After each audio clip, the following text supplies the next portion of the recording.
Welcome to the Samwelb B12 experience, where we have you covered for all the NHL action, play-by-play, news, and more.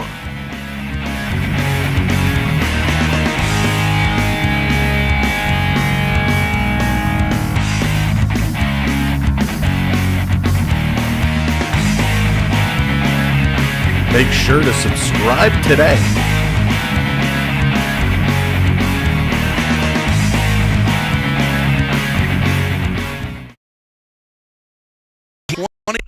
The last time that the Rangers and the Islanders faced the show. It is the outdoor game. The Stadium Series is here, and this is going to be a doozy. Now, a little bit of information off the top. Just getting word, they've delayed the start of this game. I wish I kind of heard that about 2 minutes ago, and I would have held off on starting the stream. Excuse me, but we have a little bit of a delay. And it looks like, I guess, with the shadows or the heat or something, there's a little bit of a ice delay. So we're going to have to get this sorted out. So welcome in, everybody. Hayden, what's going on? Thank you very much.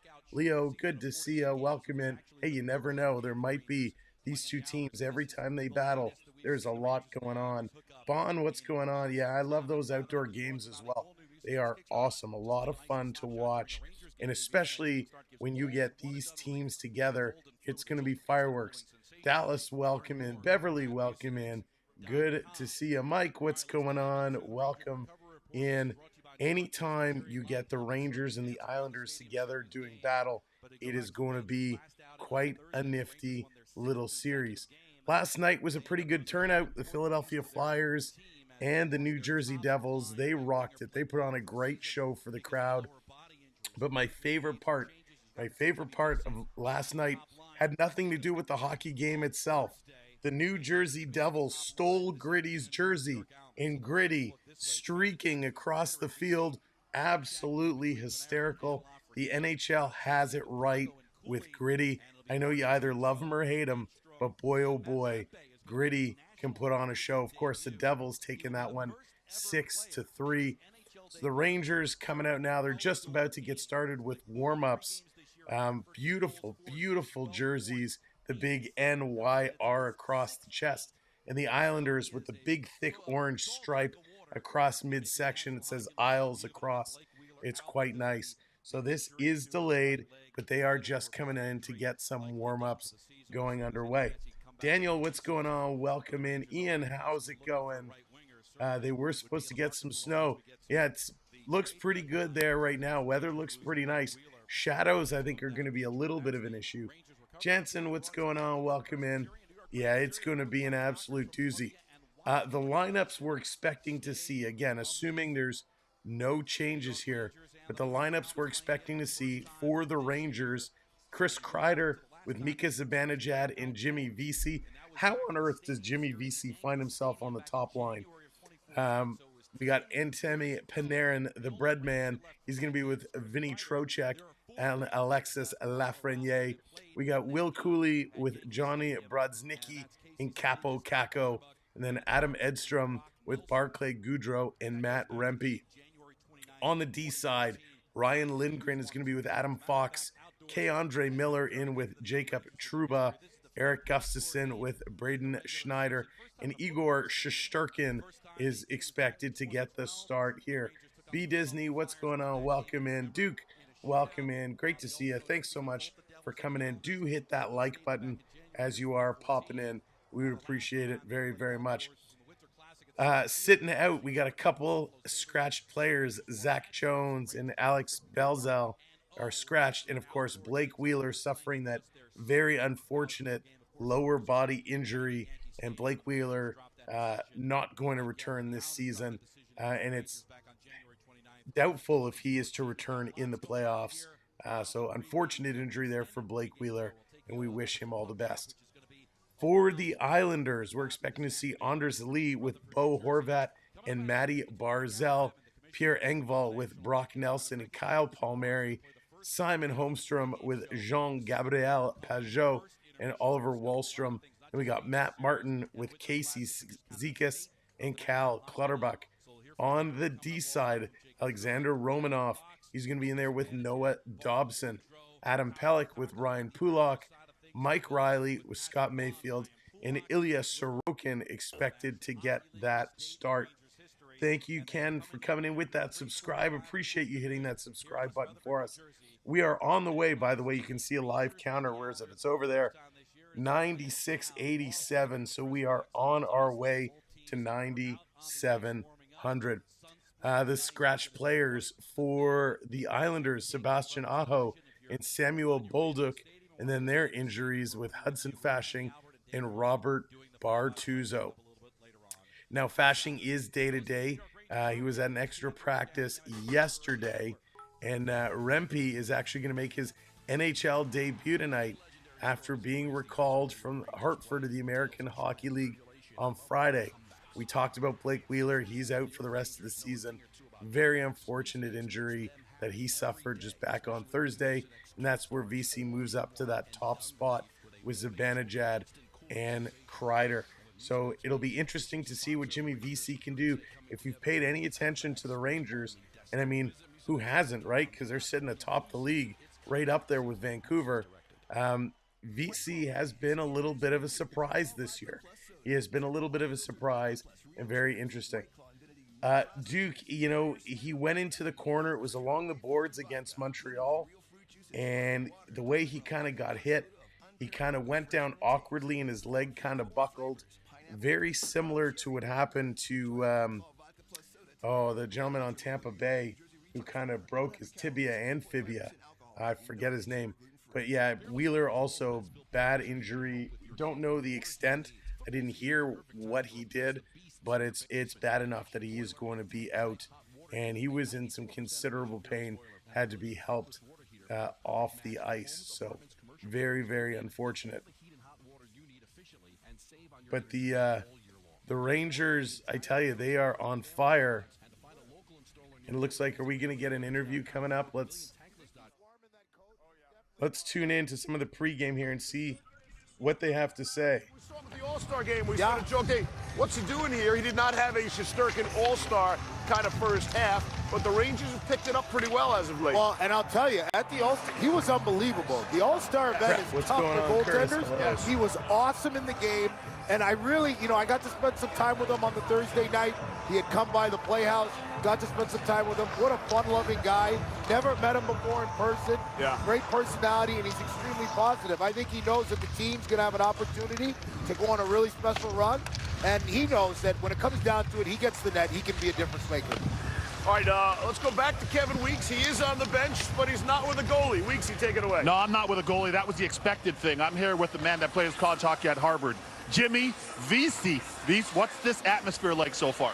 It's awesome. I think a lot of us watched the game last night. It looks great out here, and it's a good product, so we're looking to follow that up. How many friends and family you have in attendance here? Just got my immediate family here. Made the trip from Boston, so it should be good to share it with them.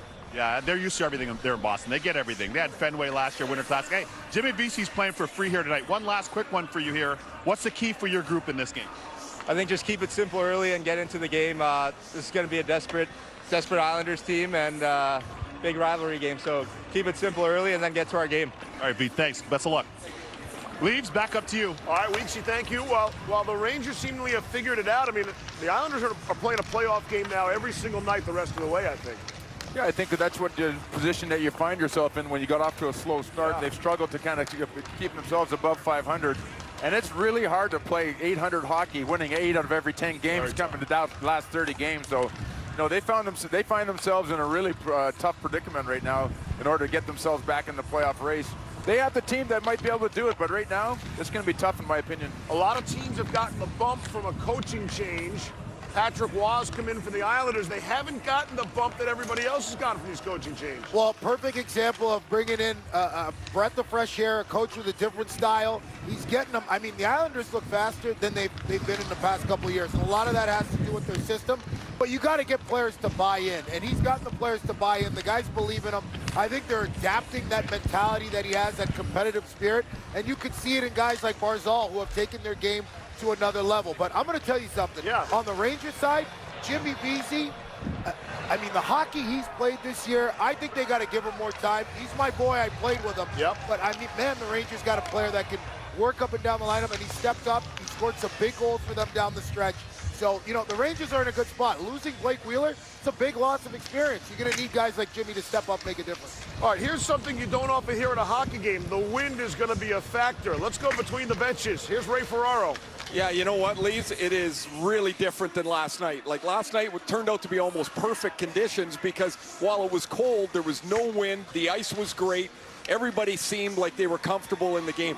It is a big difference down here now because the wind is blowing right from my left right now. Ilya Sorokin came over to the trainers, asked for a couple of the eye blacks to put under his eyes because of the glare. So the Islanders are dealing with it right now. The sun will go down and that'll even itself out, but it is a far different day. The glare, the brightness, the depth, that looking back behind the glass, the wind is a big change. Very few people look better than Ray Ferraro does in that hat with the pom-pom on. Doesn't he look good? And very few people have the heated blanket like Ray Ferraro does there, but that's electric there. Ray, give it away. So lucky. Company secrets he's Must giving be away. nice. Hey, let's get a shot of Ray's blanket behind there. Hey, I'm telling you, this is no place for bravery. I'm just trying to stay warm, man. That's right. It's a little chilly. Ray Ferraro between the benches. He'll be there all afternoon. And with any luck, Ray, for you, we have overtime and a shootout. I think that'd be great. Nobody likes that more than you do, Ray. And then we'll have you on for an hour post-game Sports Center hit. Back to Kevin Weeks. Speaking of weather, here's Jim Cantori. Oh, no, I'm sorry. It's Hey, hold on. Yeah. Oh, did you see the way Razor looked over his shoulder at me because you guys call him out for the blankie? Look at him. Anyway, no, but to add to what Razor was saying, being here down at the on the Rangers side of things, on the left side, if you're looking towards the Rangers net, there is a huge sunspot right now. It's standing directly to my left. So that is something in tight for the Ranger goalies, in this case just Jerkin, he won't have to deal with. But from my vantage point right now, that sun is pretty glaring there. So curious to see how that impacts things. But I can also expand on the wind. And one of the things with the wind, from a goalie perspective, is with that, in addition to the fact of being in such a big venue, your depth perception is off. And it might be wise for some of the opposing shooters to float some wristers. Everything doesn't have to be top speed. Like Mess would say, you just got to place it in the right spot. Yeah, but that's because I couldn't shoot it hard. How many goals, Mess? I can't remember. Mess, He scored enough. yeah, I was going to say, Many could break a pane of- 675 million goals. And all of them were big. All of them were clutch. All of them were in That's right. overtime and all that. 670-something million goals. Hey, I gave Mess a tribute today. I posted something up onto my Instagram for the '94 Cup. We'll have to check that out then. Okay. Oh, yeah. Check your That's pretty awesome. These guys are pretty darn funny. You know, it's crazy. SpongeBob, what's going on? Welcome in. It's pretty funny that, you know, we were talking about Jimmy Vesey moments ago and, you know, how he has a big role to fill. And all of a sudden, Jimmy Vesey getting some TV time with an interview here in warmups. That was pretty awesome. Good for him. I mean, Jimmy Vesey he's had a tough career. He's bounced around, but good for him. Jennifer, it is delayed. The game is delayed. They were having some issues, so warm-up's just underway. We've got about 32 minutes until puck drop. So we'll have more interviews. We'll be listening along to Kevin Weeks, Mark Messier, and the crew for their interviews and what they have going on. Seems like it's pretty darn cold out there right now.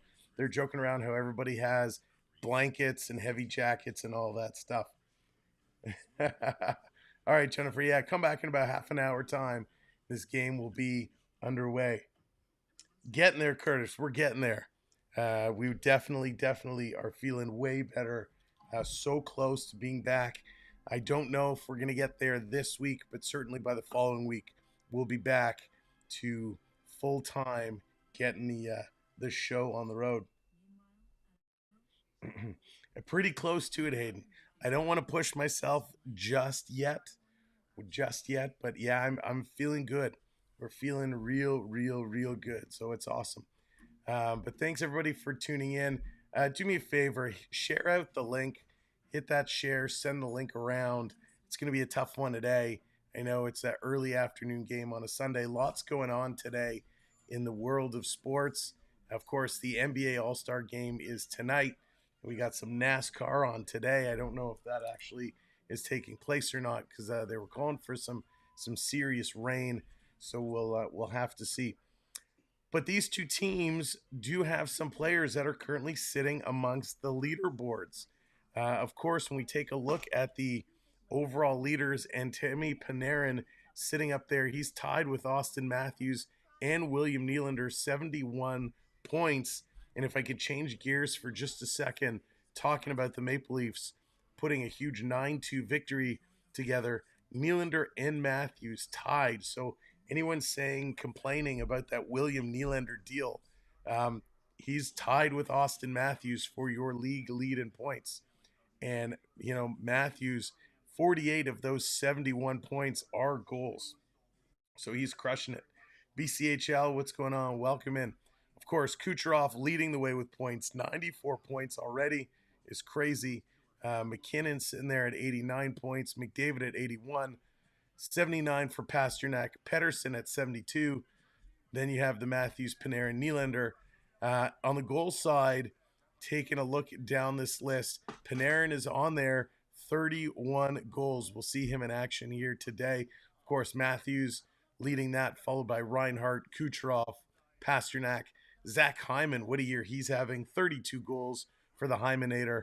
And of course, my boy, Carter Verhaeghe, and just up to 30 goals now. He's tied with Sidney Crosby and Brock Besser.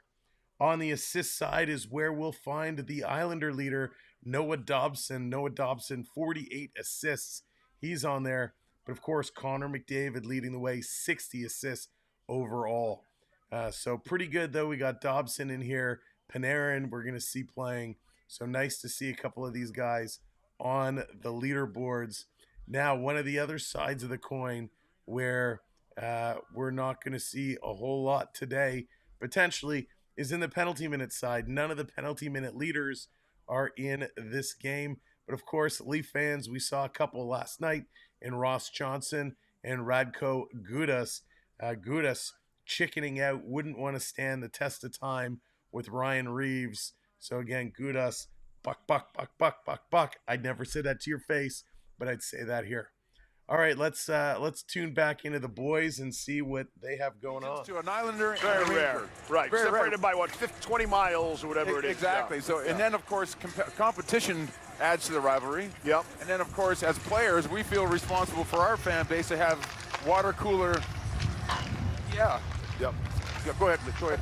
No, but I agree. When I came out to New Jersey, yeah, the first thing you notice right away is the travel. You spend more nights in your bed because you bus to Philly, you're busing to Long Island, you bus to the Rangers. So with that, you're always mingling with the fan base. I walk down the street in New York, and people are screaming at me, "Go Devils!" Exactly. Subban, you suck.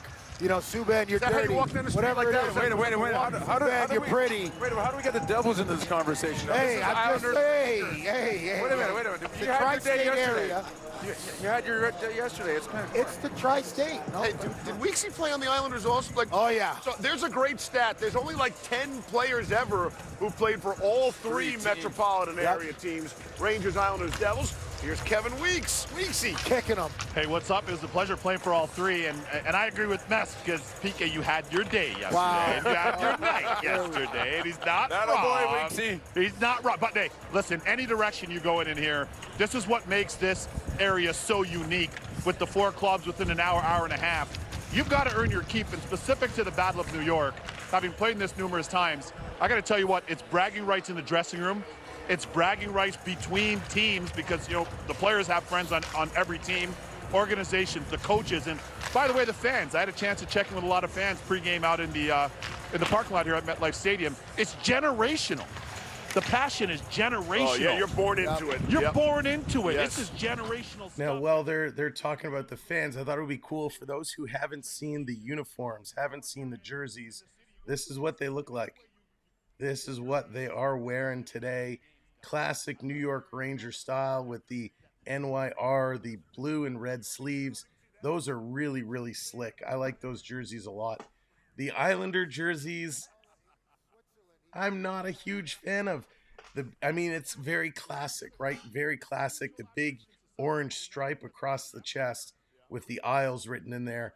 Players are starting to leave the ice, so they're going to complete warm-ups. But what do you guys think of these jerseys? Are you a fan? Are you not a fan? I really do quite enjoy these Ranger jerseys. I think they did an excellent job with them. But that's what they're going to be wearing today. You know, one of these funny things, and actually as they pan across the crowd real quick, there's a lot of people wearing these jerseys right now. A lot of people wearing these jerseys. Real deal, what's going on? Calling New York to win this one, I agree. I think the Rangers are going to take this one big time. But I'm a big fan of these jerseys. I think they did a real good job. You know, as these players are coming off the ice, and this is where things are a little different, there's a little bit of a lineup as they come off, as they have to wait to get the skate guards on. Even though they do have a skate mat down from the ice back to the change rooms, there's a little bit of a lineup as each player pulls up. They got to lift a leg, get the guards on, and then they walk down the path. So we're about 24 minutes away from puck drop. Huge lineup outside. Holy moly, look at these crowds waiting to get through security to get in. That's a lot of people still waiting to get in here. Holy moly, as they pan back away from the stadium.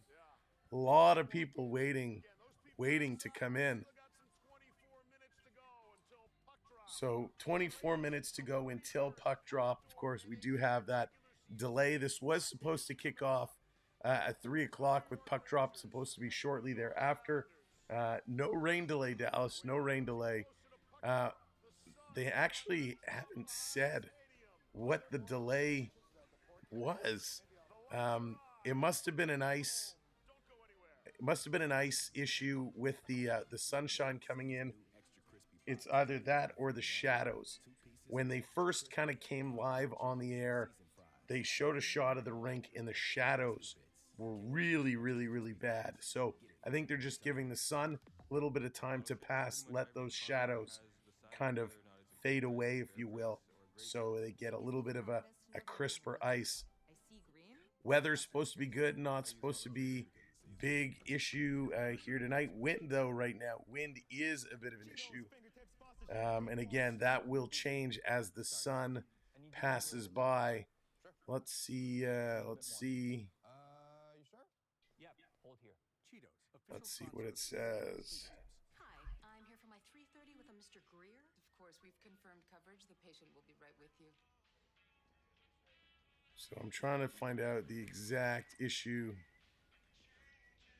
It says delayed because of weather.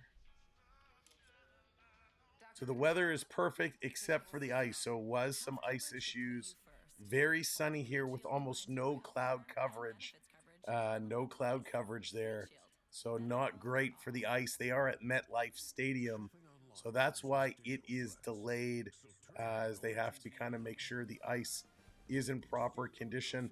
Usually with these things, you know, they are pretty good. The ice crews are pretty damn good. Oh, I cut myself. The ice crews are pretty good about making sure they got the ice temperature set for the right conditions. But I think they were originally calling for some weather. Can you pass me a tissue, please? I think they were calling for some weather, so they kind of were, you know, assuming there'd be some cloud coverage. And because that didn't happen, there is no cloud coverage. The ice conditions were not just right. So they did delay it. Warm-ups have just completed, and then they will get things up and running.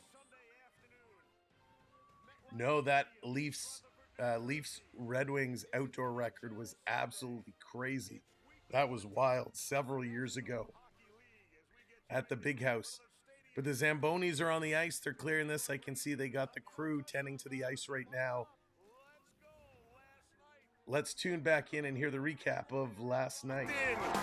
Against the Jersey boys. When the pinky rings come out, though, Leafs, you know what happens. People get tucked in. Yes, the Jonas Brothers performed not once, but twice.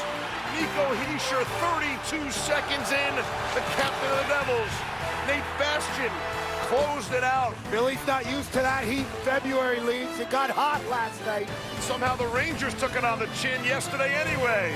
It was all Devils over the Flyers. They made a mess of the place. Today, this afternoon, the New York Rangers honoring the NYPD and the New York Fire Department as well.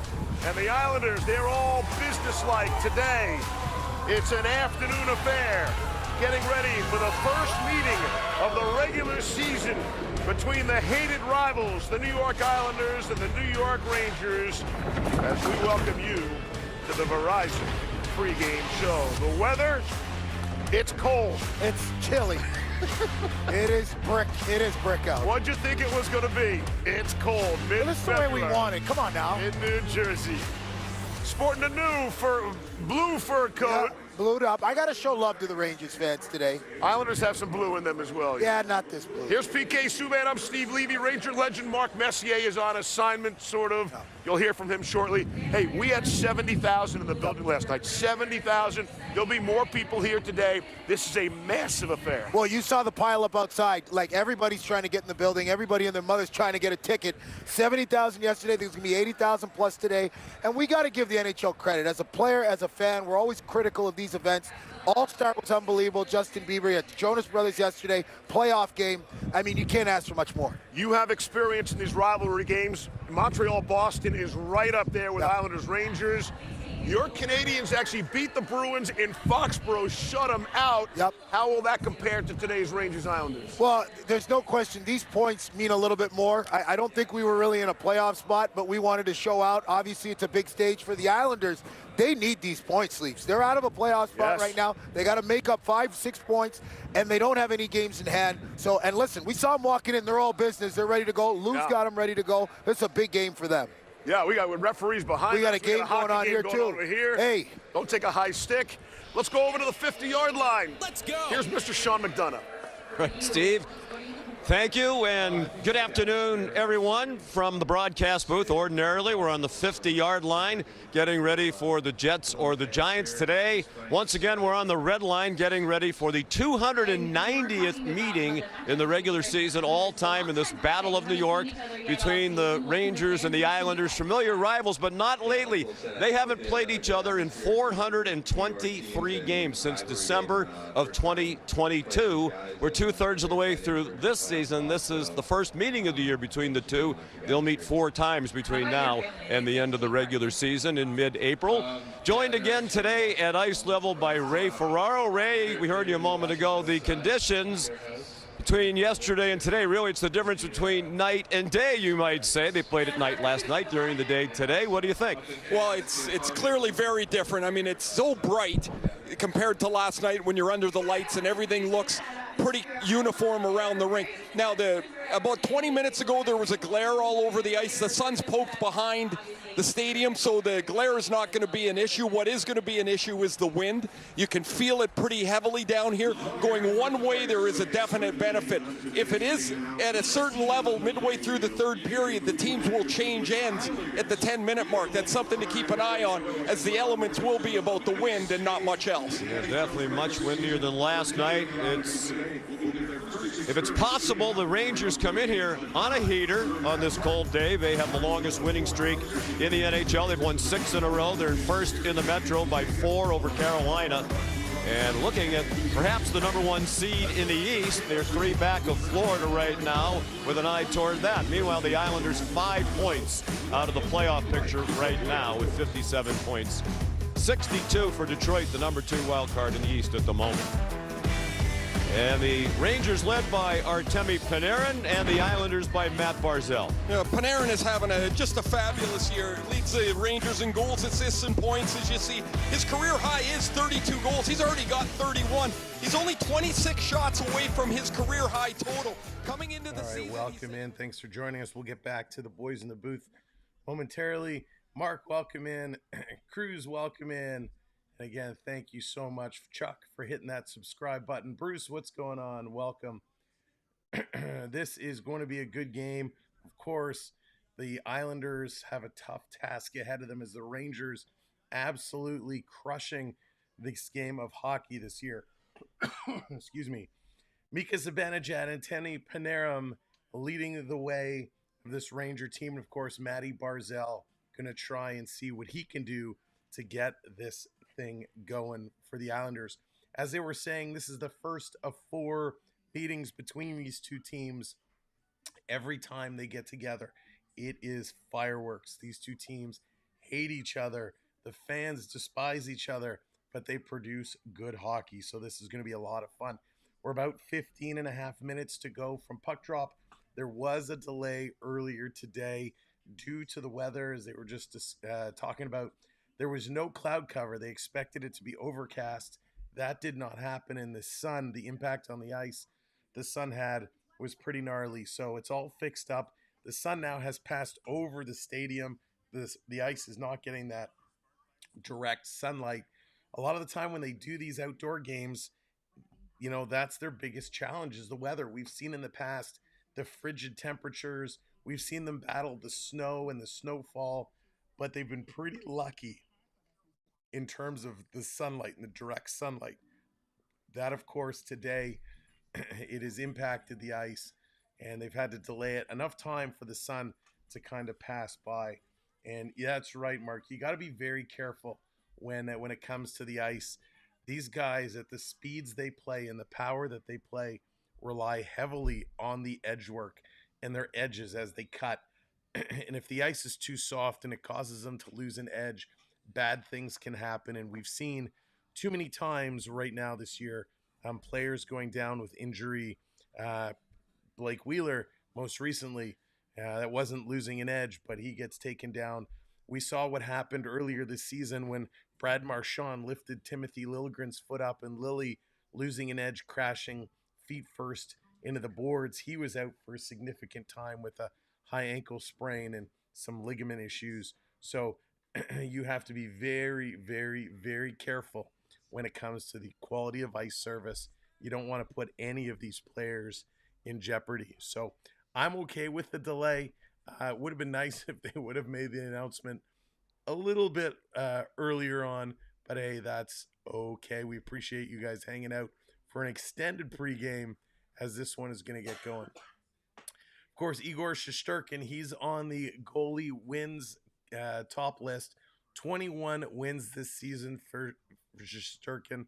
Shesterkin has been pretty good at times. He has struggled at times as well. It has not been a perfect season for him, but he's been getting the job done.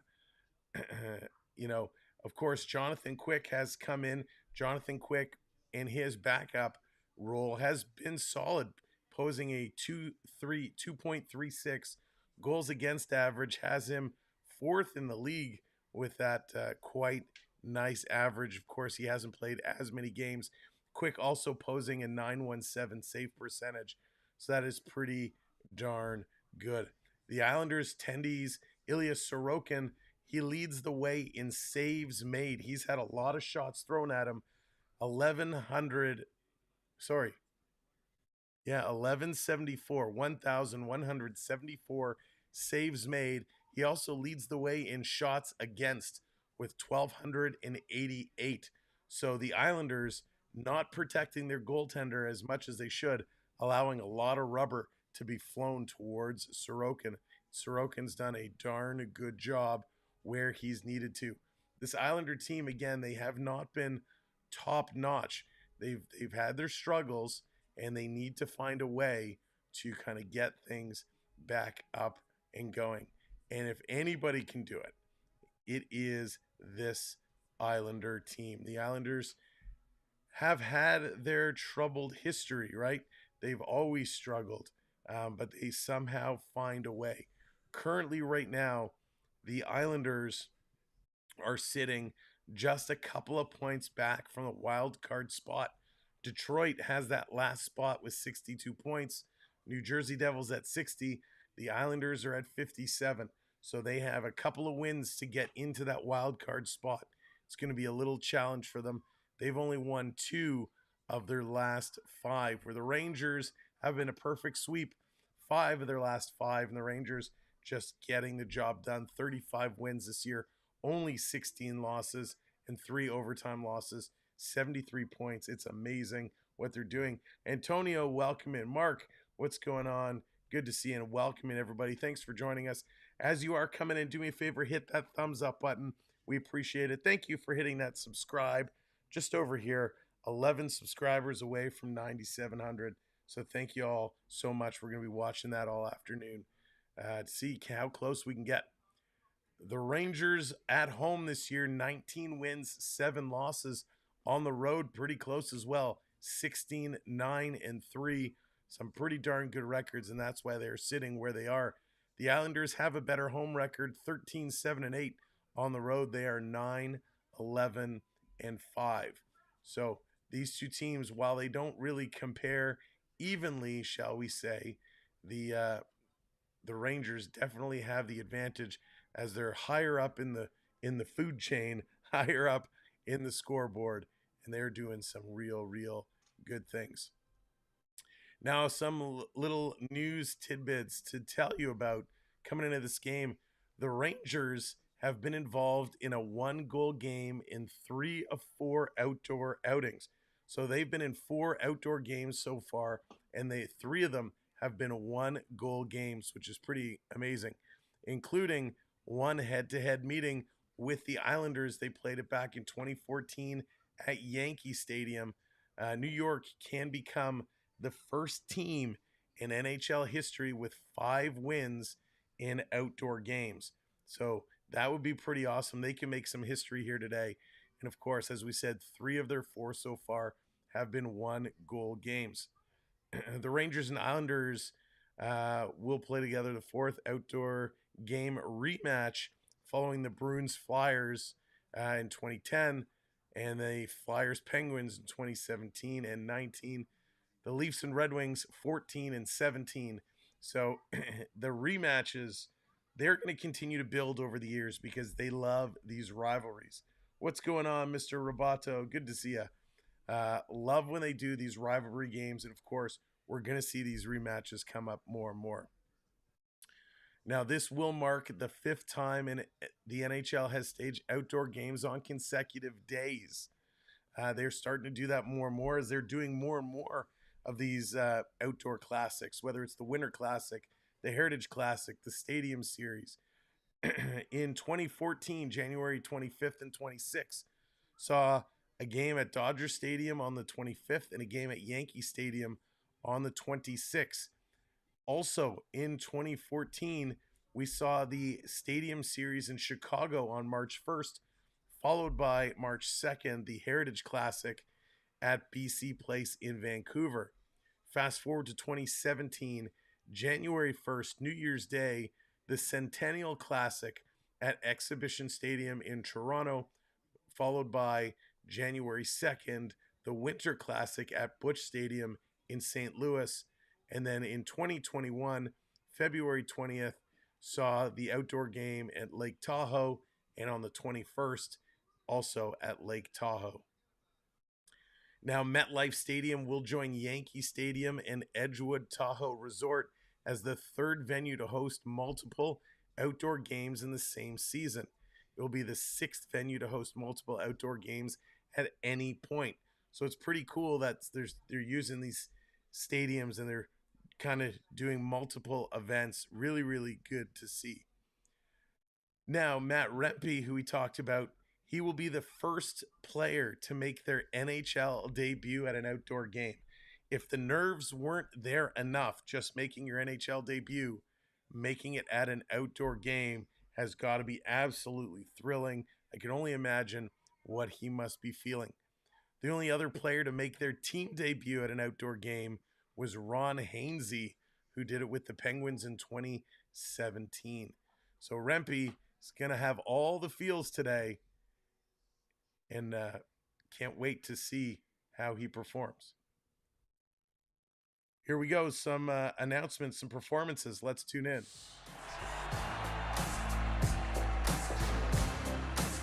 Offensive lineman Elijah Barrett-Tucker.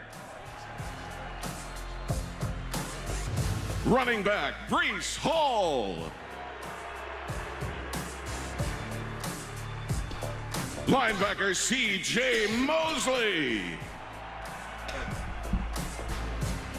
And defensive tackle Quinnen Williams.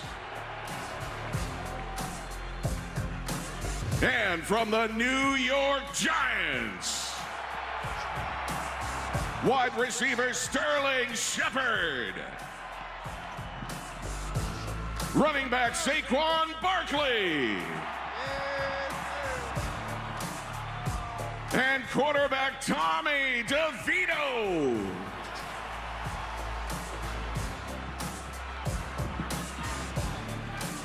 Hey, y'all ready for some hockey? Let's get it. All right, Rangers and Islanders fans, welcome to our side, our house. Today, this is your house. It's Sunday. Sunday is football day. But today, Rangers and Islanders fans, Sunday is hockey day. And today, we have a meeting across the river. Welcome to New Jersey, and please welcome the New York Rangers and the New York Islanders. Wow, so I love the fact they get the NFL players to come out and make some announcements, but oof, that was painful. Here come the Islanders and the Rangers down the rampway. They got the fire going. Sun is still pretty bright in the faces of these players. They are starting to make their way down to the rink. Then we'll get the anthems followed by the puck ceremony, and this game will finally get underway. Here come the Islanders making their way, lining up along the blue lines. Of course, one thing they'll do differently here today than a regular game is the whole teams will line up for the anthems instead of going to the benches. Let's tune in for the anthems. Presenting the colors are the Navy Talent Acquisition Group Empire State Color Guard, comprised of Navy recruiters stationed on Long Island, New York City, and New Jersey. Today's national anthem is signed by deaf performer Reba Delangelo. And now, to perform the anthem of the United States of America, please welcome United States Air Force Master Sergeant Retired, Nalani Quintello. Oh, say, can you see by the dawn's early light what so proudly we hailed at the twilight's last gleaming, whose broad stripes and bright stars through the perilous fight o'er the ramparts we watched were so gallantly streaming, and the rocket's red glare, the bombs bursting in air, gave proof through the night that our flag was still there.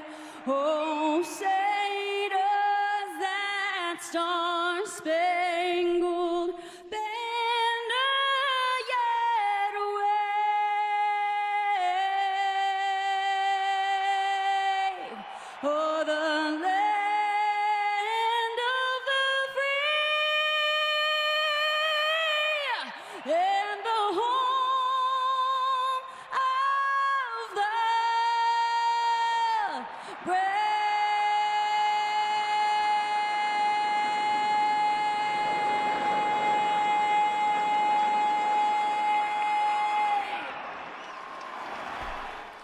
Wow, very nicely done, except for one note there towards the end. That was pretty close to the Bleeding Gum Murphy rendition from The Simpsons.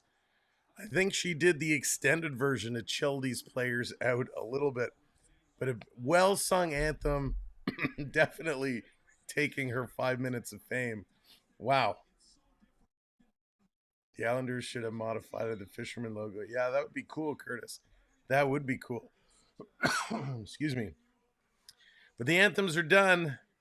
They're ready to get this game underway after a lengthy delay. Let's get rid of that countdown clock because the festivities are done. They're scratching up the creases, ready to rock and roll. Again, if you did not see these jerseys, here they are. That's what we're wearing today. New York in the white, the Isles in the blue. And we got two Hall of Famers. Looks like Brian Trottier and Mark Messier coming out to drop the ceremonial first pucks. The Moose and Trottier. Very nice. Ceremonial puck drops are done. Messier still looks like he's in great shape. Jacob Trouba and Anders Lee there to drop the pucks, shaking hands. Messier and Trottier. Love it. Nick, how's it going? Welcome in. Roger, what's going on? Greg and John, good to see us. Steph, hello there. Steph's going for the Islanders. Now, as the game is about to get going, I'll remind you, just by being here and hanging out, you are earning points. You can check your points at any time by typing !points in the chat. Then we got lots of things you can use your points on. You can redeem Islander graphics. You can redeem Ranger graphics. You'll see a lot of codes as we go. You can use them along the way. Time to get this game started. Time to drop the puck. So let's join the boys in the broadcast booth. I'm going to bow out, and I'll be popping in and out throughout. So let's go Rangers. Let's go Islanders. Let's have a good matchup here. The first time these two teams are meeting up this year should be a good one. Throughout the remainder of this season. Enjoy. Top lines out for each team. I played a number of these games when I was with the Islanders, only a couple with the Rangers, but these games are different. They just feel different. There's an edge to them, and the fact that you're here makes it another level higher. This is going to be awesome. Bo Horvat on the draw for the Islanders, Zibanejad for the Rangers, and we're underway. Starting lineups brought to you by Taco Bell.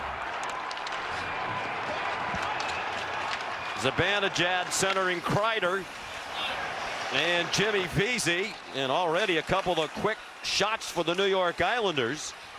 Matt Rempe on that fourth line is making his NHL debut today for the Rangers. First National Hockey League player ever to make his debut in an outdoor game.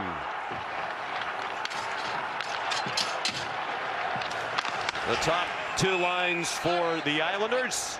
They're hoping for more scoring from that third line and the very familiar fourth line for the Isles. And Patrick Waugh behind the bench, replaced Lane Lambert, who was fired a month ago.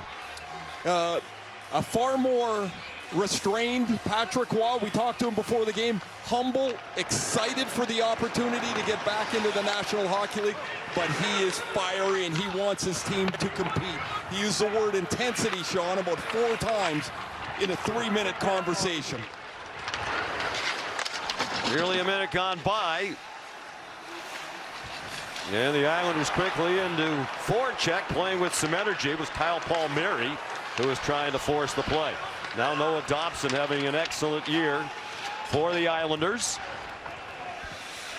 And back on it, Eric Gustafsson. He's out on defense with Braden Schneider. Played in by Johnny Brodzinski. Become a very good third line in recent games for New York, with Capo Caco on the right and the rookie Will Cooley on the left, and they're on for a goal.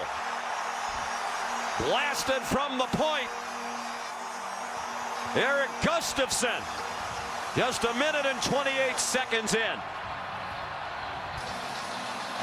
Last night we had a goal at 32 seconds. That was Nico Hischier. Today it's Eric Gustafsson. That third line you talk about wins a puck battle in the corner, Sean. This is Kako with the draw.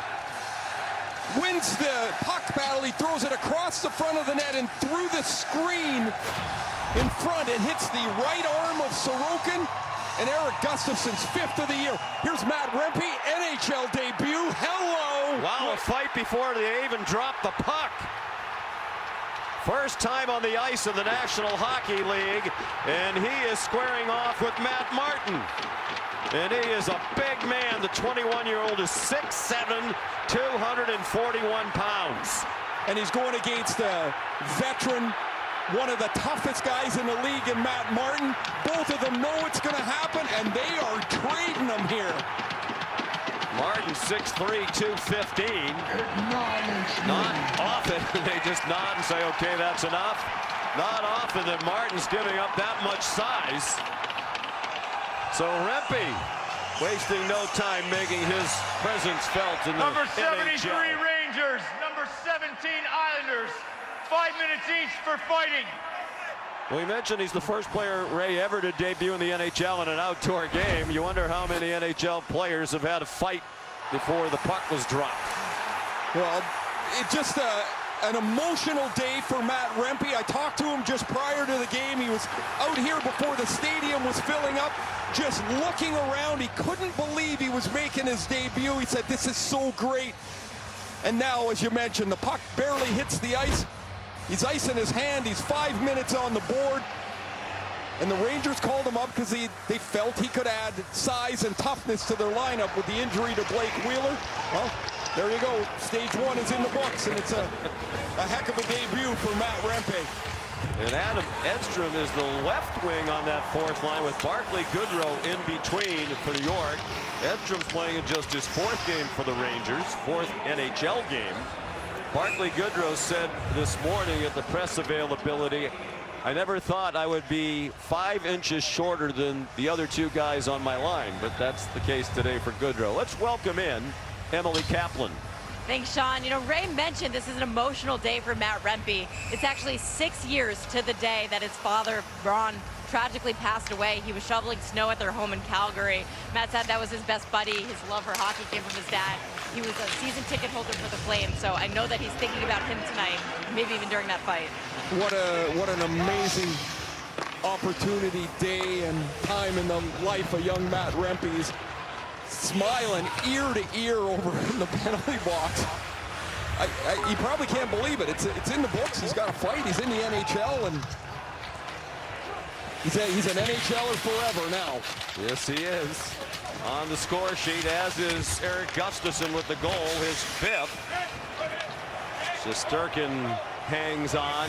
Kakko and Brodzinski, the assists, as that third line continues to do good work for the Blue Shirts. Take a look at that fourth line. You mentioned that Barclay Goodrow's 5 inches shorter at 6'2" than these two monsters on his wing. The Rangers they're looking for something here going into the deadline with injuries to Blake Wheeler. They released Nick Bonino and sent Tyler Pitlick down to the minors. There's opportunity here as they'll add someone at the deadline, but these young kids, there's an opportunity here. The veteran Blake Wheeler injured in their last game Thursday, a win over Montreal. Suffered a leg injury that is season-ending and perhaps career-ending for Wheeler. Yeah, 37 years old, that's a really tough one to withstand, and feel terrible looking at the scenes of him getting off the ice. Jacob Trouba got knocked down. The Ranger fans wanted the call. They're not going to get one. Same officiating crew that we had last night. They did a terrific job. Jake Brake and Kelly Sutherland, the referee. Scott Cherry, Libor Sukanik are the linesmen, and Peter Laviolette making history, tying Joel Quenneville for most outdoor games. We're chuckling because of his press conference here 2 days ago. He was asked by one of the reporters, the Rangers are 4-0 all time outdoors, but you're 0-3-1. So, you know, how are you going to deal with that? Well, hope we win today is probably the only answer, right? And when Jacob Trouba was asked the same question by the same reporter, he said, well, maybe we should get a different coach. He said that jokingly, of course. Later said, don't tell Lavie I said that. Another good opportunity for the Islanders. Back at the point, Romanov throws one on net, and Shesterkin will hang on to it. And again, you can feel that the combatants are a little bit edgy in this renewal. The Battle of New York, already a fight, and some feistiness as well. Romanov's shot goes wide of the net, and you see how quickly Shesterkin has to react. That puck hits the end boards, and it springs out to the front of the net. Palmieri, who's got a 6-game point streak, gets to it first ahead of Trocheck and Lindgren. And this is a great view. You see how far Shesterkin had to go in that puck. You hear it ping off the goalpost. So the Islanders have had 2 really good chances, but it's the Rangers on the board with Eric Gustafsson's 5th. It's Trocheck and J.G. Pajot, the face-off. And 8 face-offs already here in the first 3.5 minutes. Rangers, much improved face-off team, thanks to Trocheck, who leads the National Hockey League in face-off percentage at 62%. Was number 2, Michael McLeod, New Jersey, but he's now suspended. Pass back to the point, split the defenseman. But back on it, Ryan Pulock, back healthy. He missed 24 games for the Islanders, as did Adam Pelech, his longtime partner on defense. Much of this year, the Islanders have struggled to put together the defense core. Shot from the point from Mike Riley, one of those who helped the defense core when he joined them. He's out with Scott Mayfield. There's a chance and a goal. Brock Nelson has tied it for the Islanders.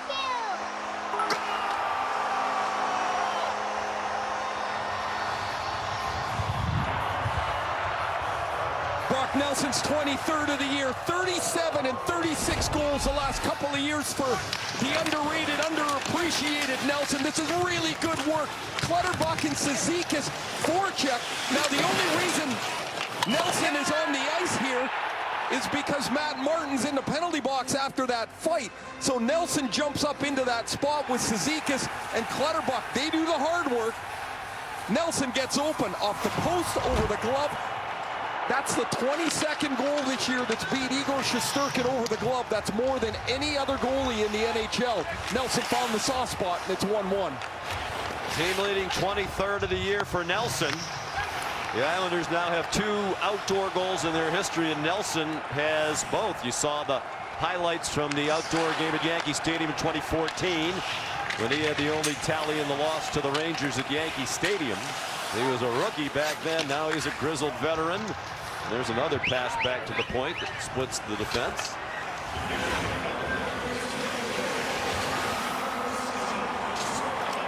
Nelson now 32 years old. Native Minnesotan. Barclay Goodrow got it into the zone. He has Big Adam Edstrom with him on the left wing. Islander penalty coming up here. And Shesterkin's out of the net. And as Engvall touches it, the penalty called.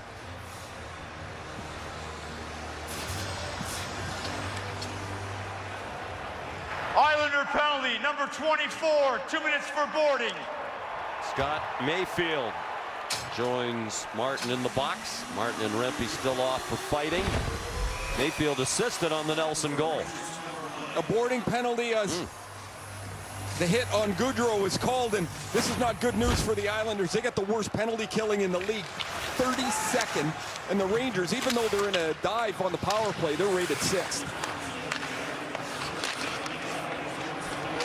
Rangers just 1 for their last 21 on the power play. Islanders worst in the league, and it hasn't improved yet under Patrick Waugh. But they have scored 9 times while shorthanded. So they're dangerous in that regard. That's the 5th most in the NHL.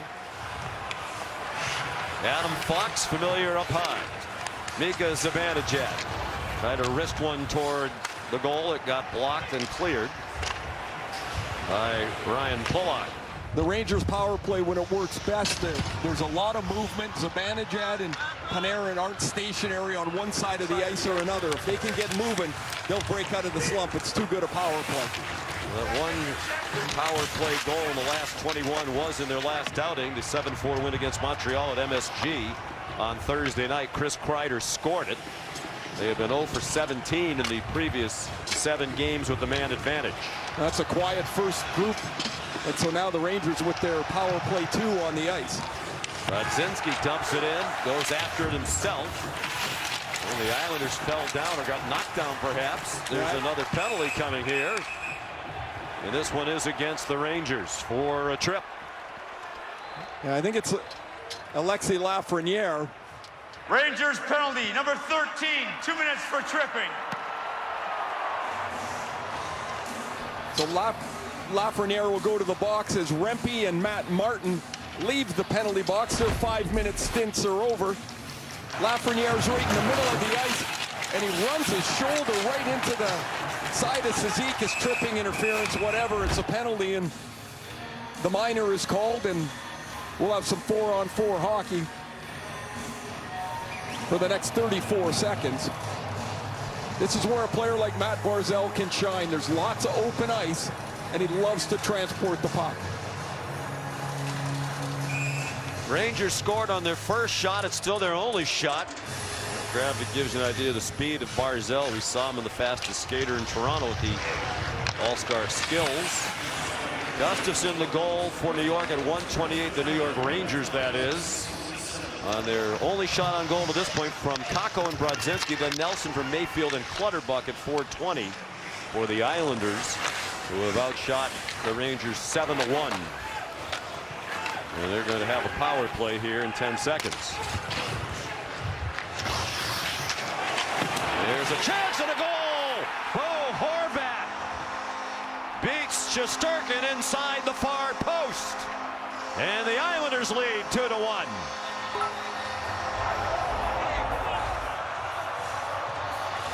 Bo Horvat can really shoot the puck. He shoots this one on the fly, 22nd of the year. Noah Dobson's got room to skate. This is what the 4-on-4 is opportunity for. And Horvat gets outside of Keandre Miller. Dobson's pass is right on the tape. And so Horvat doesn't have to slow down. Shesterkin's got to have that. That beats him on the blocker. From distance, it goes underneath his arm. And the Islanders have got a couple straight and a 2-1 lead, and they'll go to the power play here very shortly. Right now, as Mayfield comes out, they scored just in the nick of time to give themselves the power play. Mayfield had 3 seconds left to serve. 22nd for Horvat, and another goal tipped in despite the entanglement out in front. All Islanders here in the first 7.5 minutes, and they take a 3-1 lead. Barzal the goal. All of the biggest guns stepping to the forefront on this Sunday afternoon. We talked in the pregame about Matt Barzal being an elite puck transporter. He's got room because they're on the power play. Through the middle of the ice, a give and go with Brock Nelson. Barzal gets inside of Lindgren, and as Lindgren takes his feet out, the deflection of Barzal goes up over the glove of Shesterkin. 14 seconds apart, and Peter Laviolette's seen enough. The Rangers have called a timeout as Matt Barzal chips this one beautifully over Shesterkin. Now the top 3 goal scorers for the season have all scored for the Islanders. Nelson is 23rd, Horvat is 22nd, and now Barzal his 16th, and Peter Laviolette has called a timeout. So the Rangers have gotten loose here in the last couple of minutes through the middle of the ice. One was a 4-on-4, one's a power play. But when the player can skate unimpeded through the middle of the ice and dish it out wide, you at least have to stop that initial player's momentum. They didn't with Barzal, and 2/3 of this Islander top line is on the board. Horvat and Barzal sitting right next to each other here. The two of them are on the board, along with Brock Nelson, as you mentioned, in a great 8 minutes of hockey for the Islanders. It's 3-1. Laviolette's been on both sides of this rivalry. He's coached both the Rangers and Islanders. Has played in the rivalry for the Rangers. Here's a chance for New York. Lafreniere had his follow-up blocked by Ryan Pulock.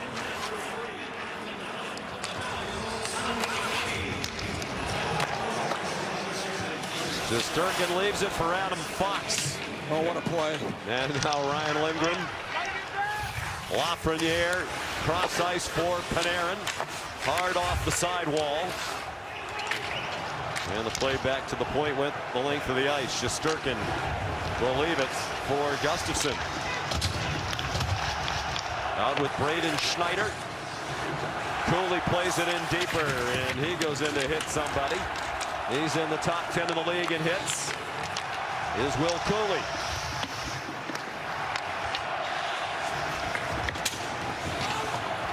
Shesterkin alert. Sometimes these outdoor games with the boards and glass, you get some strange caroms. Brodzinski tried to dump it in. That didn't get into the zone. Important for the Rangers not to get impatient here. There's plenty of time left, 50 minutes. You just have to make sure that you don't start chasing the game and running all over the place. Peter Laviolette telling us the other day that the big improvement recently has been at the defensive end. They've done a better job playing in front of Igor Shesterkin, and he looks like a different goalie lately, Ray. You know, kind of playing with the usual swagger that we've seen from Shesterkin in recent years. Yeah, it was hard to imagine him having the stats and the numbers he did at the All-Star break. He had a couple of days off, couple of games off where Jonathan Quick played. He worked with goaltending coach Benoit Allaire. Never had to worry about playing in there, and he's played really well. Was terrific against Calgary, but this has been a tough 10 minutes for Shesterkin here. Indeed it has been. He's out to sweep it away from the oncoming Simon Holmstrom, who went into forecheck for the Isles. Islanders 22-18 and 13. You see the slow start for the Rangers. That's nothing new. Came in -3 in the first period. They're plus 27 in the other two periods in regulation combined. Schneider up from the point. He took a hit along the far wall from Pajot. Dobson up to Pajot, who gets it out. Pajot has scored an outdoor goal for Ottawa in a game against Montreal. Love save by Sorokin. As always, when the Islanders and Rangers play, lots to talk about, lots to talk. Wow, what a start to this hockey game. Who would have thought the Islanders would be up 3-1? Crazy jump as they're going to go to commercial break. Unbelievable. What a start. Thank you so much for coming in and hanging around with us here today. Just an absolute, I'm in shock right now. Absolute shock. Listen, can't take it away. Horvat, Barzell, Nelson, all coming in. And we talked about Noah Dobson earlier, how he was on the assist leaders. He adds 2 more to his total. Dobson off to a nice start getting this thing sorted out. So great start for the Islanders. And we talked about during that extended pregame how the Islanders needed some help, right? The Islanders need to pick up some points, and they've certainly come here to play today, and they're making a run at it. That is for sure. Nice little fight earlier in this game. If you missed it, the rookie making his NHL debut, Matt Rempe, steps up with Matt Martin. Rempe at 6'7", an absolute beast. A nice little tussle there with Matt Martin. That was a doozy. Thank you so much for hitting that subscribe. That means I can count it on 2 hands. 9 subscribers away from 9,700. So if you're enjoying our kind of presentation here today, we'd love for you to come back and hang out with us all hockey season long. So make sure you do hit that subscribe. And of course, hit that like button, hit that thumbs up. That helps us out tremendously. So thanks for hanging out. Do you think Patrick Roy helped Sorokin? Steph, great question. I would bet money on it. You don't get to be a goaltender like Patrick Roy and end up becoming a head coach and not helping your goaltender out. I guarantee you they've had some conversations, and Patrick Roy has made some pointers. This Islander team, since Patrick Roy has taken over, certainly has improved. I mean, look at the shots on goal right now. 9 shots for the Islanders, 3 shots for the Rangers halfway through this first period. Only 3 shots for the Rangers. That is not going to get things done. The Rangers got to wake up real quickly, or they're going to find themselves in some trouble. This Ranger team is better than what they're showing. All right, let's get back to the game. And what about you? I'm right there with him. It's a lot of goals scored real early. A fight to start off. It's a lot of we're in the seats. This is the closest I've sat in a hockey game There's the puck's right up against us right here. People fighting. I mean, it's awesome. What does this physicality compare like to both you guys in the NFL? I mean, yeah, when you're up and close, like you're watching on TV, it don't seem that bad, but when you're up and close, you can see the speed, the level of physicality is going at. Like they're out there, they're banging. It's fun. As a fan, I never really got to be here or ever this close to a game, but to be here and see it, you gain just more of a respect for those guys on ice. What about the energy? 80,000 people. You guys do this every day, but what's it like from a hockey perspective at field level, so to speak, here, right at ice level? This is the best seat you could ask for. I wish I could sit here for every hockey game I've ever been to, but you see the stadium's packed out, the fans, everything's electric, like they said before. When they're doing national anthem, I feel like I was going to play a game like it was Monday Night Football again. So to have this kind of atmosphere to play in MetLife, two teams from the area, you can't beat it. You guys are hype. It gives you like college vibes. Yeah. Going back, like it reminded me like if I was in Beaver Stadium playing at Penn State, like the chants, the way the fans are interacting. It's fun. Like I mean, I'm disappointed in myself that I don't come to these games more often. well, you're now a hockey fan now. Right, exactly. So now we have you on board. Sean, back up to you. All right, Weeksy, thank you. Big one looked a little cold. Because it is cool. Yeah, you know what's crazy though, isn't it? Like you listen to the guys talk about when they see it live and get close, how fast it is. It's the same as any hockey player will tell you the same thing. They go watch an NFL game, they can't believe how big and fast everyone is. Same with an NBA game. You're like, looks like there's lots of room. There is no room. Like these guys can do what they need to do with very little space. And that's so true. You go to an NFL game, stand on the sideline. TV doesn't really do it justice when it comes to the size of the players and the speed at which they are colliding. There's a redirect right on to Shesterkin, and he smothers it. Good pressure again from Bo Horvat's line. Matt Barzal, a pest around the Ranger net. 8.5 to go first period, 3-1 Islanders. Wow, they're at it again. Good luck in your game. Igor Shesterkin not looking very comfortable right now. He is jumping around. He had to scramble to try and find that puck. Again, they're at commercial, and we'll tune right back into the booth once they do return. Thanks for joining in again. Thank you for hitting that thumbs up. We are now 8 more subscribers away. Unbelievable. We're getting close. Steph, 80,000 people. That's a lot of people. I hope they're serving a whole lot of hot chocolate because they are bundled up. They are looking very, very, very cold. But boy, oh boy, these guys, they're battling and battling hard. It's great to see. M coming in with that subscribe. Thank you so much. 7 more to go. Unbelievable. This could actually happen today. We will be back live for you Leaf fans. We will be back live tomorrow as the Maple Leafs have a little afternoon family day. Boy, oh boy. Family day affair for Toronto tomorrow. That's going to be a good one. But we got to get through this one first here today. Matty Barzal just jumping all over this one. He's put the Islanders ahead 3-1. Oh, man, they look good. Jerry, what's going on? Absolutely. They absolutely can. The Rangers should come back and win this game. They have the power. Thank you for hitting that subscribe. 6 more to go. Tell your friends. Share out the link. Do all that stuff. The likes, the subscribes. 6 more. I can't believe it. Can't believe it. All right. They're just coming back. Let's tune in and see where this first period is going to go. It's the Rangers. He's the first Islander player with a point in 7 consecutive games against the Blue Shirts since Mark Parrish back in 2003 to 2006. DeAndre Miller dumps it in, goes into the corner after it, the big defenseman. And the puck is out of the rink and into the state park. Today, a basic box score. A lot of commercials here, a lot of ads coming up. So when they do that, we will bounce out and we will bounce back in. So thank you so much. Thank you, Rick. Appreciate it. Appreciate you so much. Ice surface a lot smaller than the football field. The NHL has tried to do something with the space around the rink. New Jersey known for its parks. They have Stadium Series Park that is circling the ice between the rink and the seats.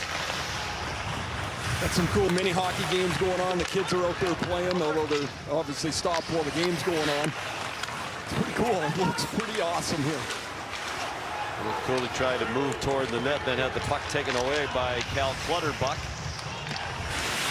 Here's one of the 4 Islanders dressed today who played in that game against the Yankees in 2014. Here's a takeaway by Pulock, but he couldn't set up Matt Martin, who fanned on the centering pass. Only 3 shots on goal for the Rangers. They scored the first goal of the game on their first shot from Eric Gustafson, but Nelson, Horvat, and Barzell since for the Isles. Well, one of the things Patrick Waugh's wanted is to cut down on the shots against. They're second most in the league per game. Just San Jose is behind them, and they've cut 5 a game down in Waugh's 8 games. Pretty significant difference. They come in here well rested. Clearly they were ready to go. The Islanders have not played since Tuesday night. They had a home shootout loss to Seattle at UBS Arena at Belmont Park. Icing is the call against the Islanders. Time for some numbers powered by the SAP Coaching Insights app. And welcome back behind an NHL bench, Patrick Waugh, once the head coach of the Colorado Avalanche, took over for Lane Lambert. Stepped out of junior hockey in Quebec to go behind the Islander bench, and a .500 record so far, Ray. Yeah, he's a really intense guy. I talked about how much more quiet and reserved he was when we talked, but you just see the intensity and how he wants to teach one-on-one to the players. They ran a little mini training camp the last 4 days, as you mentioned, Sean. They haven't been haven't had a game since Tuesday, and Marty Brodeur was here last night, was here tonight, and 2 of the greatest goaltenders of all time. As I mentioned last night, I put Dominic Hasek in the top 3. The 3 of them just amazing players. Now, Waugh is 3rd all-time in NHL history in regular season wins by a goaltender with 551. Brodeur and Marc-Andre Fleury are the only 2 ahead of him. Here come the Rangers. Alexis Lafreniere had it deflected into the far corner. Up from the point, Lindgren. Lafreniere tried to center for Trocheck, and it's cleared away. Down to 6:12 to go. First period, 3-1 Islanders. Patrick Waugh did a lot of things, Rick, as you know. You played against them that no other goaltender ever did, and no other player ever did. Most notably, 3 Conn Smythe trophies as playoff MVP. Chris Kreider off the side of the net.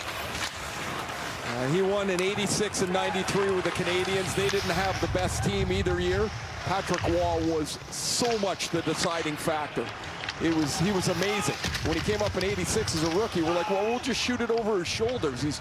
Nobody had ever seen that butterfly thing. And then 20 years later, everybody's trying to do the same thing. He was just so good. 4 times Stanley Cup champion, 2 at Montreal, 2 with Colorado. You mentioned the 3 Vesna's 5 Jennings trophies, the best goalie tandem. Shesterkin, a nice stop on Horvat. And a rocket over the net off the stick of Anders Lee, the captain of the New York Islanders. He digs it free. Centering pass blocked by the long reach of Miller. Now Brodzinski. Took Johnny a while to establish himself as a regular National Hockey League player, but he's doing it now at age 30. Opportunity opened, and he ran right through the door with it and has done a real nice job for the Rangers. Centering pass, puck free, and Shesterkin there to handle it. Another chance for Anders Lee.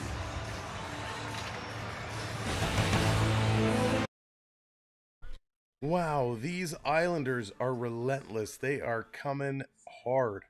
They are doing an amazing job putting pressure on these Rangers. Rangers really struggling. Welcome in, everybody. Thank you so much, Ryan, Dan, everybody who's hitting that subscribe button. We appreciate you so much. 2 subscribers away from 9,700. Unbelievable. Now, if you're new to our channel, if you're brand new, welcome. My name is Sam. been a little bit under the weather, so I haven't been doing as much as we normally do during our broadcasts. We've been doing a little bit of an alternate format, but we're going to get back to our regular show very soon. We'd love for you to hang out as part of our hockey community. Now, a couple things to know. Definitely, if you're new, come in the chat, say hello, let us know where you're watching from and who you're cheering for. All teams, all fans are welcome here. We enjoy having great hockey conversation. Even a little bit of family-friendly trash talking is A-OK. Also, if you're new, you're earning points. You'll be seeing kind of on the ice in the middle of the screen here, all kinds of graphics popping up. Rangers, Islanders, referees, all kinds of different things. Those graphic redemptions can be done with your points. So make sure you do exclamation mark points to check how many points you've earned. Then you'll see a Streamlabs bot dropping a bunch of commands, or you'll see what other people are dropping to bring up those graphics, and you can do those as well. The majority of things are about 25 points. Some of them take a little bit more. Daniel, my Caps are terrible. I don't know what happened to Ovi and the Caps this year. They definitely have been underperforming. Ovi been struggling for sure, but I can't believe it. We are 2 subs away. It's free to do. Just hit that subscribe, and we thank you so very much. We got about 4.5 minutes left in the first period. We're going to break it all down at intermission, and boy, oh boy, this has been fun. Let's get back to the game. Time of the day. Ray, we'll get you that after the game, too. Oh, I love the diner. I love the diner. No, you do. You and Mark Gross. Oh, yeah. Lead our hockey operation. Long-time top ESPN executive. You guys find diners everywhere. And we like those utensils that look like they've been there a few years. I love that. You know, it would be good if your credit card wasn't in your pocket for a few years. If that would come out every now and then. No, it's safe away. It's safe away. And Grossi has a Disney corporate card. Shesterkin, another save. Hey, I got to tell you, this is, of the times I love doing games, and I'm so lucky to do them. You get a night like this or a day like this, and from what I see is 70,000 people up here. Paul's you're hanging in there pretty good. You want this blanket again, but I'm telling you, like, it's so awesome down here. I'm so envious of the players that get to play here. Never got to play in one of these, and this looks amazing today. Here's Edstrom now. He tried to cut in, well defended by Pollock. It's another player at 6'7". Miller snapped one toward the net. Sorokin held on. Tomorrow, more great hockey action on ESPN. A doubleheader. In fact, it starts at 1 with the Maple Leafs at the Blues. And then at 3:30, the Red Wings and the Kraken. TNT has a doubleheader on Wednesday, starting at 7:30 with the Flyers and Blackhawks, followed by Bruins and Oilers. And on NHL Network Friday at 7, the Sabres and the Blue Jackets. You know, they've done something with the addition of Edstrom and Rempe when Keandre Miller looks small. At 6'5". If these guys can play at the NHL level, what an enormous change in the way you would perceive the Rangers to have a couple of guys on their 3rd or 4th line of that size. That has to be the first time that the NHL teams have a line with 2 6'7" wingers, isn't it? Well, I don't know. The only other thing I could think of is if Brian Boyle was involved with a line of that size, because he was enormous. Zibanejad's shot handled by Sorokin. Peter Laviolette likes Edstrom. He said, look, it's him and Rempe go on the ice, look like a couple of linemen. But he said Edstrom's, because he's been here 4 games, he's like, I like what he's done. I'm going to have to start to see what he can do, and that's get a few extra shifts here and there. He was on the lead on the ice late protecting a lead the other night against Calgary, and now they get them on the ice here for an offensive zone faceoff. Matt Rempe, the 6th Ranger to have a fighting major in his NHL debut. I had a chance for the puck along the goal line. Those 2 Giants in the corner. We're used to Giants here at MetLife Stadium. Not on skates at 6'7". I mean, they're 6'7", And when you put them on skates, oh, they're close to 7 feet. Yeah, they are. You know what? We could have started the game on time today if they had just had those two block out the sun. We wouldn't have to worry about the glare on the ice surface. And they're heading toward the same corner again. The Islanders back in their own zone. Can't be enjoying that. Gustafsson. He scored the first goal of the game, his first in his last 11 games. And finally the Isles clear. And now a race for the puck. Clutterbuck right on the heels of Schneider. Clutterbuck took it away, centered one. And it wound up going to Shesterkin off the stick of Pajot. He and Goodrow slapping each other's hands away. If you're coming into the league and we're talking about Rempe and Edstrom as, like, you know, fourth line players, can you get a bigger role? You could look at a guy like Cal Clutterbuck, who has crashed and banged his way to over 1,000 games in the NHL. He, Casey Cizikas, and Matt Martin have been together for half a dozen years. They play the same game night after night, and they've become part of an identity that the Islanders like to have. That's a young guy's goal, is to try and establish an identity. Shot from the point is blocked by Brodzinski. Approaching 2 minutes to go, first period. Islanders leading 3-1. They are the home team here today.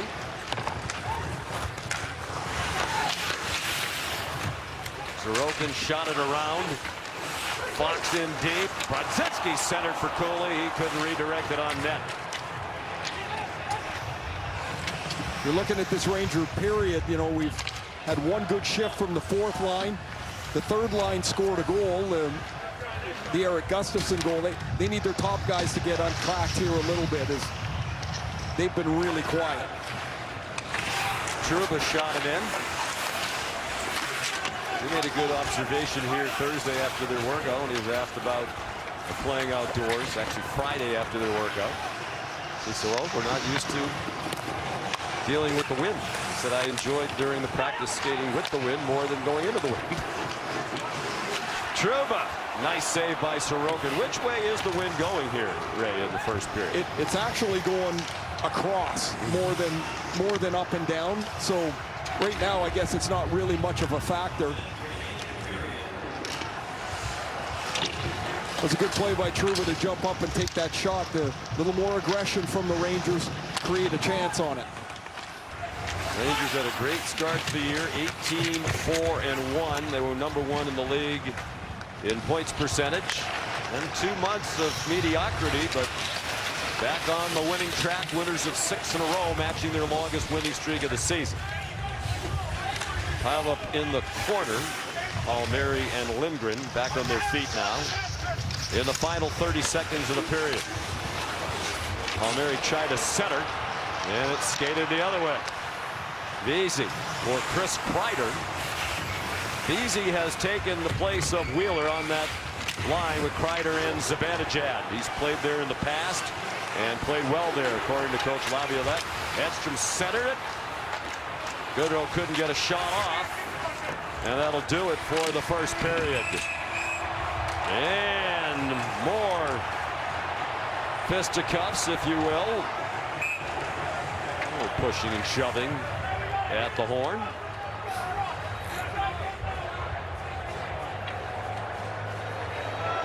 And they untangle those guys down in the corner at the end of a terrific period for the Islanders, a 3-1 lead.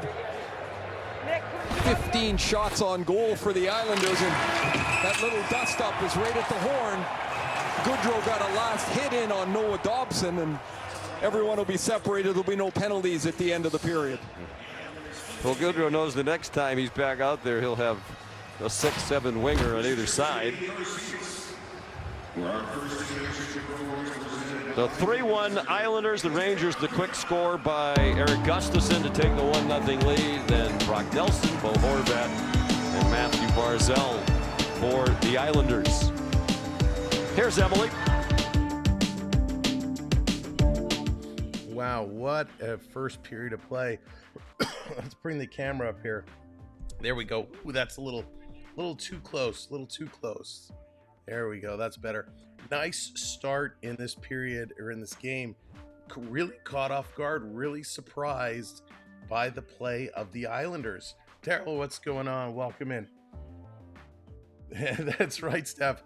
A hockey channel that talks hockey. Who'da thunk it? Not only do we talk hockey, by the way, we do things very differently from other hockey channels out there. Let me give, because we got a bunch of new viewers with us today, let me give you a little bit of a rundown of what you can expect from us on a regular basis. Normally, we call our own style of play-by-play. We like to have a lot of fun.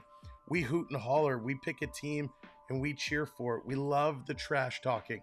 But more importantly, I love talking with you. I love talking and engaging with you, the viewer.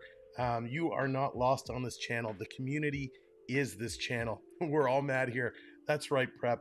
We like to have a good time, and that's why I encourage you, if you are new here, if this is your first time, definitely don't be shy. Come on in, say hello. We'd love to talk with you and get to know you a little bit. Where you're from, who you like, your players you like, that you don't like, your teams, all that fun stuff. I don't hate on other fans. My team is bad. Daniel, and that's what it's all about, right? We all know, we've all been there. Our teams get good, our teams get bad. We just have to go with it. But we talk hockey. We like to bring you the news, the rumors, the stories, the stats. We bring it all. So thank you for tuning in and joining us. As we break down this first period, so you can see on the board here, 15 shots for the Islanders, only 7 for the Rangers. Yikes. 12 hits apiece, though. It's been very evenly on that side of it. But look at that, the Islanders dominating the faceoff circle, 18 faceoff wins to only 6 by the Rangers. Rangers off to a very sluggish start. And of course, only 1 power play for each side. Islanders capitalized on theirs, going 1 for 1. 2 giveaways, 3 takeaways for the Islanders, 3 and 1 for the Rangers, and each team with 5 block shots. So while the scoreboard is Islanders up 3-1, it actually is a very, very close game in terms of most of the statistics. Here are your goal scorers if you missed them. Gustafsson, he opened it up with his 5th from Kakko and Brzezinski. Then it was Brock Nelson, his 23rd from Mayfield and Clutterbuck. Then it was Bo Horvat from Dobson and Pelech. And then Matty Barzal picking up his 16th from Nelson and Dobson. We did have that tussle early on in this game. Matt Rempe making his NHL debut, the first player ever to make their NHL debut at an outdoor game, and he got in there and he dropped the gloves with Matt Martin in a nice little tussle. Matt Rempe is a big boy, 6'7", 230 some odd pounds. He is huge. And I know in the chat we've been talking about size. You know, for a long time, Chara was the big gun, right? Everybody knows Chara. There are a lot of players these days that seem to be getting bigger and bigger and bigger, and the game is changing, right? Long gone are the days where the guys that are 5'8", 5'9", 5'10" can be overly successful. Yes, the odd one can, but even someone like Connor Bedard, right, who's in right around, depending on what you read, he's about 6 foot, 5'11", you know, in that range. Bedard is small for NHL size these days, but boy, the kid can move. You gotta have size to play in this league, and you gotta be able to take a hit, because these Islanders, man, they can absolutely bring it. Which is nice to see this Islander team under the tutelage now of Patrick Waugh starting to get things going, starting to put it together. There are lots of time left, absolutely, definitely a lot of time left to get it going. In my case, it's Daryl, David, Corey. I missed part of the conversation. What's up? Oh, it's okay. It's all right. It's all good. But thank you for letting me know. I appreciate it. But good hockey. We've seen a good weekend of hockey. Of course, what a Leaf game last night. I mean, that was, do I dare say magical? It was pretty special. it was pretty special, that Leaf game last night. Crazy. I mean, anytime you put up 9 goals on the board, it's just wild. And there were 2 games last night that saw 9 goals on the board. Broccoli games, what's going on? Go Rangers. Rangers having some challenges there. Okay, so here we go. In case you missed it last night, the Bruins lost to the Kings. The Oilers beat the Stars. The Blackhawks beat the Senators. The Wings with a 5-0 shutout over the Flames. Sabres over the Wild 3-2. Predators 5-2 over the Blues. Panthers 9-2 over the Lightning. That was huge. Capitals 4-3 over the Canadiens. There you go, Capitals. Daniel Capitals with a win last night over the Canadiens. Maple Leafs 9-2. They put that 9 spot. Devils last night at this very rink 6-3. Jets 4-2 over the Canucks. A rare loss for the Canucks. Wow, the Blue Jackets actually won a game over the Sharks, and the Hurricanes 3-1 over the Golden Knights. Those are all the scores from last night. A couple of games later on today, we'll see the Avalanche and the Coyotes doing battle, and then the Kings and the Penguins. Some news to note here. Lagesson took a big hit. Yeah, Lagesson, they're saying Lagesson's going to miss a little bit of time now. Lagesson, after getting bumped around, is going to be out for a little bit. And he was just coming back too, right? Starting to make an impact. So not happy to see him gone. Here's some news and notes from today's outdoor game. Of course, we talked about Matt Rempe. Eric Gustafson, who scored first, minute 28 into the game, making it the second fastest goal by a defenseman to start an outdoor game, which is pretty crazy that a minute 28 is the second fastest by a defenseman. It was Michael Kempney who started the 2017 Winter Classic at a minute and 2 seconds. Brock Nelson, who also found the back of the net during the 2014 Stadium Series with the Islanders, became the 10th player to score in each of his first 2 career outdoor appearances. The others are Austin Matthews, Vladimir Tarasenko, David Pasternak, Samuel Girard, Zach Kassian, Alex Tanguay, wow, there's a name from the past, Justin Abdicator, Eric Fair, and Chris Versteeg. So some nice company there for Brock Nelson. Bo Horvat and Matty Barzal scored 16 seconds apart in the first period, making it the fastest 2 goals by one team at an outdoor game. So we got a performance going on, AJR performing here at intermission. I have no idea who AJR is, but they're taking the stage and they're putting on a little performance. But that's pretty crazy. Bo Horvat and Matty Barzal connecting 16 seconds apart for the fastest 2 goals by one team. Noah Dobson has now reached the 50 assist mark in his 54th game of the season. How crazy is that? Let that sink in. 50 assists in 54 games. The only other defenseman in franchise history required 54 or fewer games to reach 50 assists was Dennis Potvin. He did it in 53 games in 78-79. So wow, Noah Dobson and Dennis Potvin in the same breath. That is wild. The Islanders also have become the 5th team to score 3 goals in the opening period of the outdoor game. The Blackhawks did it in 2009. The Oilers did it in 2023. The Devils did it in 2014, and the Capitals in 2018. So a little bit of news and notes about what went on during this first period. Thoughts on Jagger? So Nick, I love it. I love it so much. I'm so happy that Jagger's getting his jersey retired. I think it's long overdue. I mean, Jagger's 52. I don't know if you saw the clips of Jagger. He took practice with the Penguins yesterday. Jagger still got some moves. Forget the moves like Jagger. It's the moves like Jagger. Because, boy, he still had some pretty sweet moves. And they should just sign him. Give him a one-day contract. Let him play tonight. Retire his jersey, then let him play. Give him a couple of shifts. I mean, Pittsburgh's not doing much anyway since Dubas kind of messed up that team. But boy, oh boy, wouldn't that be something to see Yager take the ice. But good for him. I mean, he's had an unbelievable career. I heard stories when Yager was in Florida that they actually gave him keys to the arena, and that whenever he wanted, he would just go and be on the ice. Yager liked to go and work out and practice at like 1, 2 in the morning. He was just a guy that he'd be on the ice around the clock. So it was kind of cool to hear that he had keys to the arena and would just go whenever he wanted. So that was pretty awesome. Yeah, Steph Martin's had some struggles this year. He's still putting up some decent points, but he's definitely had some struggles. I always wonder what would happen if Marner and Matthews didn't have each other.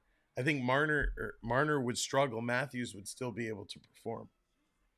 He is always underrated. And the one thing, don't forget, Marner 2 years in a row put up 99 points, right? So 2 years in a row, 99 points. You got to remember the guy can still play some hockey. Um, we're very hard as Toronto fans.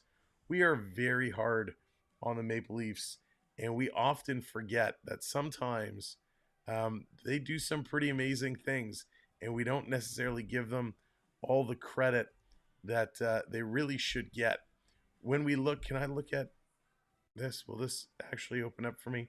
My internet's being a little slow right now. But if we take a look, Andrew, how's it going? Welcome in. Triton, what's going on, brother? Welcome in. Hope you're having a decent day. When we take a look at the Maple Leafs and we look at points, Matthews and Nylander, 71 points. Matthews played one less game than Willie, but 71 points in 53 games. Mitch Marner, he's played 52 games. He's got 62 points, right? 62 points. So as much as we say Marner's been struggling, he's still more than a point a game player. He's got 22 goals, so he'll probably be 30 goals by the end of the year, maybe 35. He's at 40 assists right now. Morgan Riley, he's played 50 games. He's got 43 points. John Tavares was ahead, but he's really struggled, right? He's dropped down to, he's played 51 games, 40 points, and he's the only one that's a minus. He's a -4, so not real good. But there are some bright spots for the Leafs. Nicky Robertson in 35 games, he's got 17 points, 8 goals, and 9 assists. And don't forget, we talk about 35 games, but usually he plays like 5 minutes a game, and he was stuck on the back end there, so making up some points. Crystal Palace, what's going on? KP, are you actually there at MetLife? Of course. Why am I not surprised? Crystal Palace in the house, freezing at MetLife. Crystal, thank you for coming in. You're seeing a heck of a game. What's going on with these Rangers? We're waiting for them to wake up. Maybe you can go down to the locker room area and give them a little pep talk and get the boys in blue to spice it up a bit and come out and get a good showing here in the second period. But wow, Crystal, braving the cold. Love it. JDA, what's going on? Welcome in. I wouldn't say struggling, just a slow start. That's better. There you go. Slow start. Slow start sounds a little bit better. Slow start is what these Rangers are having. I'm still a little flabbergasted that they've kind of come out as slow as they have to start this game. I mean, this Ranger team has been crazy. We talk about 70 points. Panarin is tied with Matthews and Nylander with 71 points. He's done it in 54 games, though. Chris Kreider, he's kind of dropped off a little bit. Remember, he had 50 goals a couple seasons ago. He's now 54 games in. He's only got 51 points. Same with Zibanejad, 51 points. Vinny Trocheck, who I still think was an absolute steal for the Rangers, 48 points in 54. Adam Fox, he's got 43 and 44. Lafreniere, people were sleeping on Lafreniere. People were not a fan when he was drafted first overall. Took him a while to get going, but he's got 31 points here in 54 games. So this Rangers team really has their goal scoring spread amongst them. They just need to now turn around and get going. A lot of small players. Yeah, there are. And the bigger players, those are the ones that are starting to shine. These players are getting bigger and bigger and bigger. the trade deadline approaching. Who do you think the Leafs should go after? Nick, for me, I would love to see Boone Jenner come over. I thought Boone Jenner, he doesn't get a lot of love, right? Because he's in Columbus, and Columbus doesn't get a lot of talk. But I really like Boone Jenner. He shined during the All-Star game. He looked great at the All-Star game. I think he'd look real good in a Leaf uniform. He's got a great contract, very favorable contract. He can score some goals. He's gritty. He's a tough guy. So I think he's everything the Leafs need, including a good contract. I'm just going to bring it up here, tell you exactly where I think he's making. If I open this, so Boone Jenner. Oh, hang on.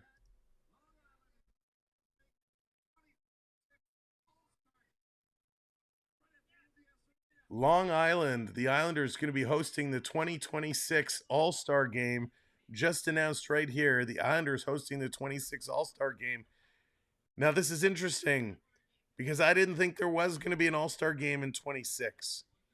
We know next year, unless they mean the year after, because next year they have the International Cup. They're doing the First Nations Cup.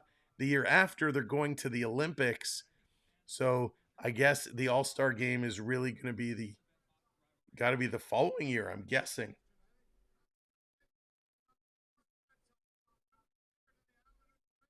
Islanders Girl was on TV. Oh, I must have missed it. I didn't really watch the concert. I didn't know who those guys were.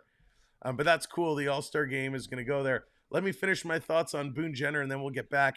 Boone Jenner, he still has, after this season, 2 more seasons under contract, and he's making under $4 million. So that is a huge, huge favorable contract. And by the way, he's struggling this year, but Columbus is as a whole. In 38 games, he's got 22 points, 17 goals, and 38 points. I'd absolutely love to see Boone Jenner come to Toronto. That would be absolutely wild.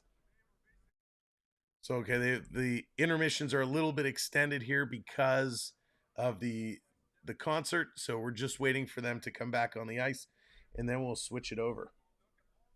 The minute I start watching hockey, my dog decides. Daryl, that's really funny. Leafs are judged emotionally rather than realistically. Generation Time business. Mark, you know what? That is such a good point. Such a good point. And I'm at fault of that as well.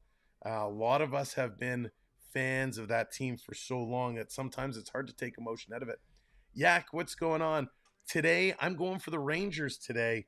A couple of my very good friends are Ranger fans, and I'm cheering for the Rangers on their behalf.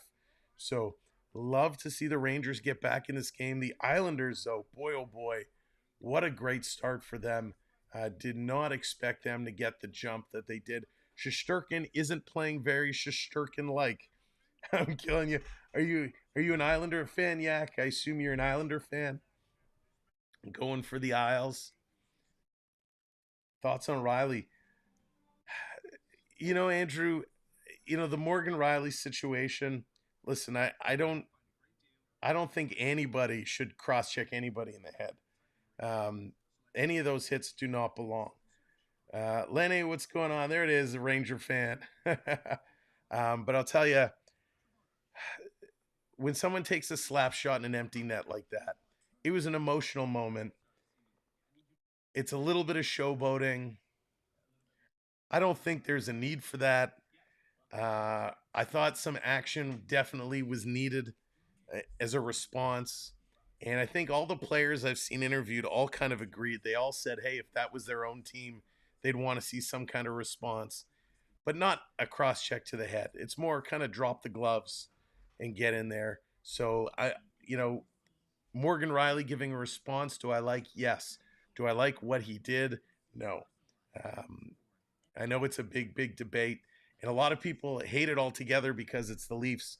But any team that did it, if the roles were reversed, Brady Tkachuk would have been all over a person who did that to them. Sir, let's go Islanders. For stream, how often do you guys stream? Yeah, we're streaming several times a week.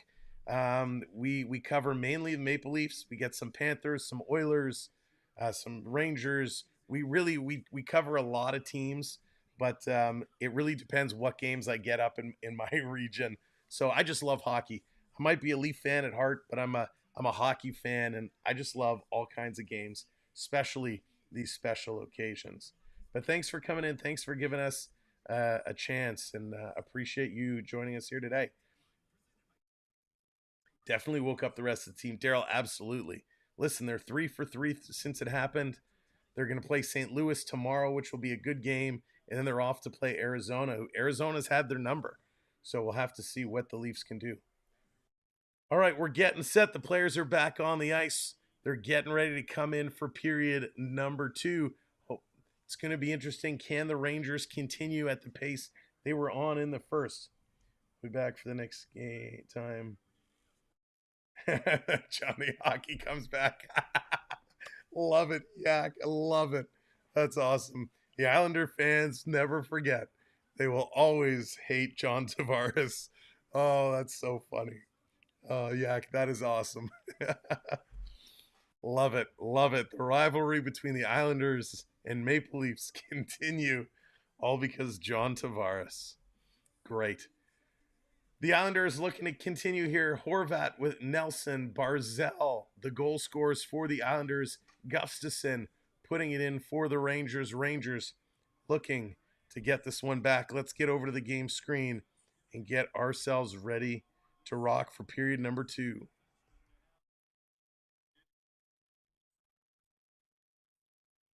All righty, we are set to go. And there it is, 9701. Thank you so much. Hitting those subscribes. Appreciate you guys and gals so much for supporting us, putting us over 9,700. What a milestone. Thank you very, very much. Let's tune in and see where this one's going to go. Celebrate at a commercial. Drew Doughty and John Carlson, and his role and impact gets bigger by the moment, it seems. Quinn Hughes has more assists among defensemen in the NHL this year. Chris Kreider behind the net now for the Rangers. Coming out with some pressure in the first 30 seconds of this second period. Zibanejad tried to one-hand it up the wall. And a whistle for a penalty here for a hook.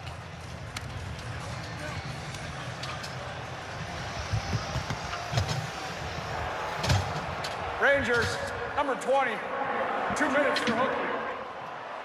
So Chris Kreider in the box for Peter Laviolette. A quick start, forecheck, pressure shift for the Rangers top line, and then Kreider gets his stick wrapped up around Adam Pelech, and here comes the Islander power play. They scored that rush on the power play, Barzal from Nelson, in the first period. It was the 5th power play goal of the year for Matt Barzal, which ties the most he's had in an NHL season. Mike Riley sends it in for Anders Lee, trying to power to the front. And the puck winds up in the left wing corner. Ryan Pulock in deep. Engvall back to Riley. One-timer Pulock. Off the back wall, Lee. Good puck movement. The man up for the New York Islanders, trying to take a 4-1 lead a minute into the second period. Engvall scores! From up high, it eluded Shesterkin. Another power play goal, second of the afternoon for the Islanders, and a 4-1 lead. Over the last month, the Islanders had 5 power play goals and gave up 2 short-handed goals. They got 2 power play goals here. As they had the one in the first period, this Engvall shot is going to be tipped by Anders Lee through his own legs past Shesterkin. It's been a bit of a difficult ride for Anders Lee. He scored a lot of goals in this league. That's his first goal in 10. Now 14 on the season. And the dominance by the Islanders continues. They ice the puck now that the power play is over. We talked about at the start of the game about the Rangers wanting the points and the Islanders needing the points. The Islanders coming off a stretch of no games over since Tuesday. Peter Laviolette's team has looked just a little bit behind. They haven't been as committed as the Islanders have been. Every net front, it's been the Islanders that win it. Every puck battle seems like it's the Islanders that win it. The Rangers got to get to work here. Now the power play coming to life. 2 power play goals today. They've scored a man up in 3 of their last 4 games. ESPN Bet is the official sports book of ESPN and an official partner of the National Hockey League. Well, Patrick Roy must be thrilled with the way that his team has performed here in the first 21.5 minutes or so. He wanted them to practice and to play with more intensity through the shift, through the end of the play, and they've certainly got it today so far. Well, you and I were in the studio with Emily a week ago Thursday when the Islanders hosted Tampa Bay. It was a really impressive performance, and I think we all walked away that night thinking they looked like a team that had an excellent chance to make the playoffs. But since then, not really very inspiring until today. Well, one of the things that Roy spoke about was that it takes time. You don't just put in a new system and then everybody gets it. Some guys get it quicker than others. Some guys react quicker than others. And this would be a template of how they would like to play. And certainly the special teams, they killed off a Ranger power play. They scored a couple of power play goals. They've got their defense healthy. They've got one of the game's best goaltenders in Sorokin. They seem, Sean, like they could be primed for a playoff run, and it's close at the bottom of the 8 teams to get in. They're gonna be a problem, the Islanders are, before the year's out. Cooley again delivering hits, wound up with the puck. Lindgren powers his way around the net, try to wrap around, and it wound up going to the Islanders. Stopped at center ice was Mayfield, and Lindgren sends it back for Adam Fox. Taco tried to get it to Brodzinski on the wing, and it was broken up by Pajot. Of course, we had a fight very early in the game. Matt Rempe in his NHL debut.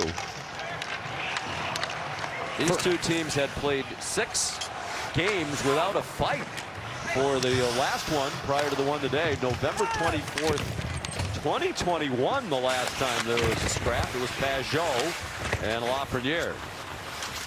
The game is different. The Islander Ranger games we used to have, you wouldn't get past 5 minutes without one. That's for sure. Matt Martin used to contact it, 3,800 and 2 career hits. Pollock. And it's dumped in by Clutterbuck. And sent back by Gustafsson. Gustafsson's goal, the 135th point for a Ranger defenseman this year. Only Vancouver and Colorado have had more point production from their decor than the Rangers. Yeah, and they're cheating. They got McCarr and Hughes. It's a pretty good start. Yes, it is. It's a head start for sure.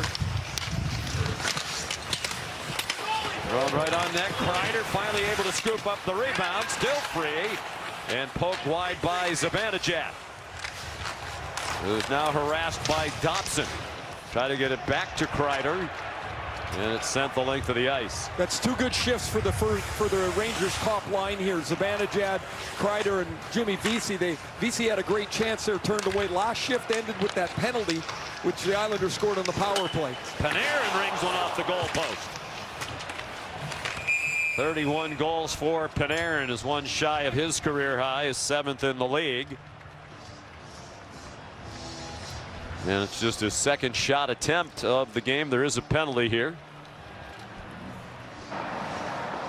Islanders, number 27, 2 minutes for slashing.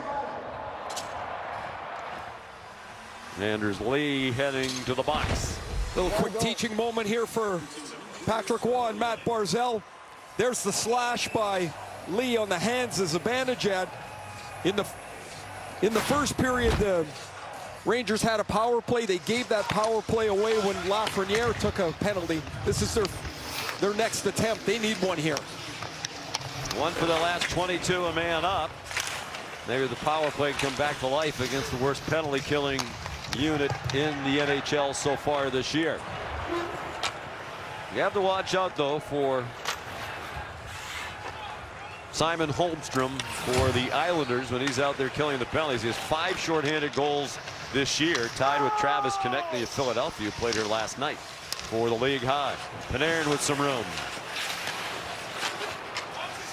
Fox back to Panarin, 2 of the best power play passers in the NHL. Minute 15 on the power play. Just under 15 minutes to go. Second period. The Islanders leading 4-1. Trocheck. Back on the line, Fox. With Casey Cizikas defending up high for the Islanders. Panarin, crowd wants him to shoot it. He does. Kicked out by Sorokin. 50 seconds on the power play. Trocheck. Panarin walks in, scores! Artemi Panarin. A power play goal. And the Rangers are back within 2.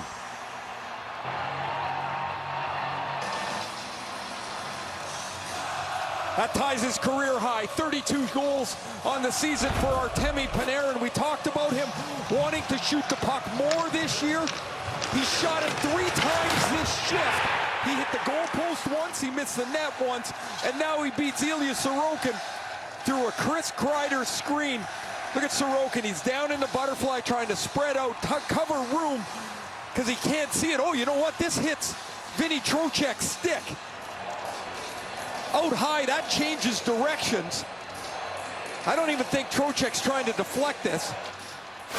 We'll get another look at it, but Panarin's shot eludes Sorokin, and the Rangers' power play goal matches the Islanders of this period, and it's 4-2. Brought the Ranger fans back to life. Great replay. You can see Sorokin had no chance to see that with Kreider right in front of him. Brodzinski shot kicked out.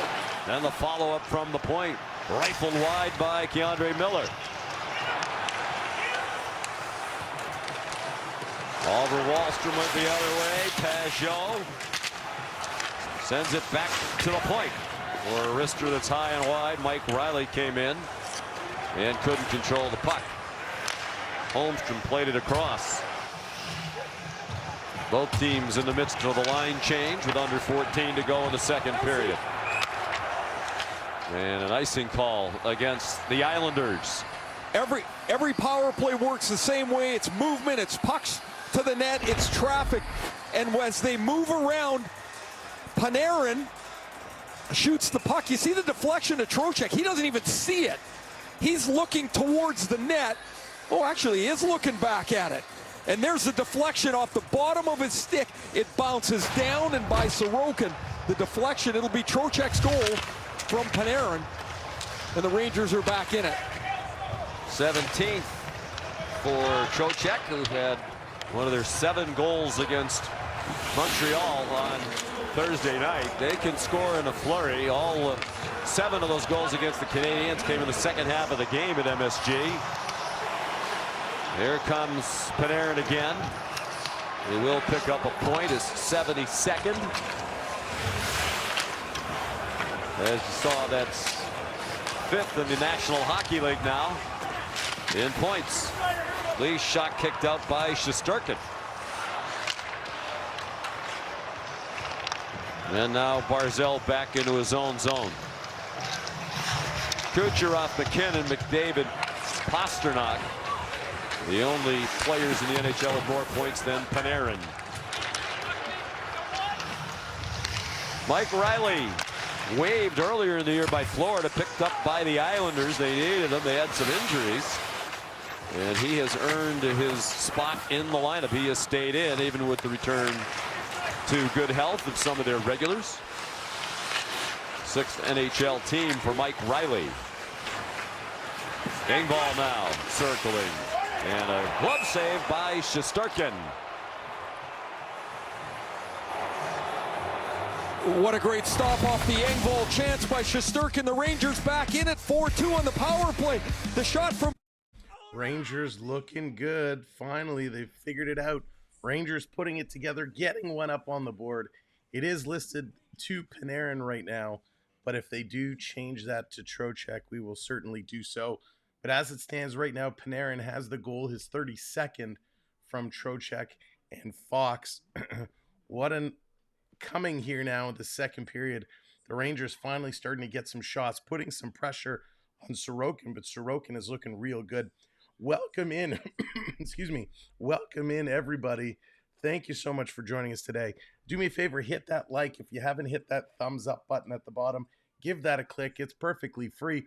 And of course, do just like these 9,704 people have done, hit that subscribe button as well. We love to have you part of our hockey community, and stop in when you can from time to time. Any of our lives, check out our videos, our shorts. We're posting hockey highlights all the time.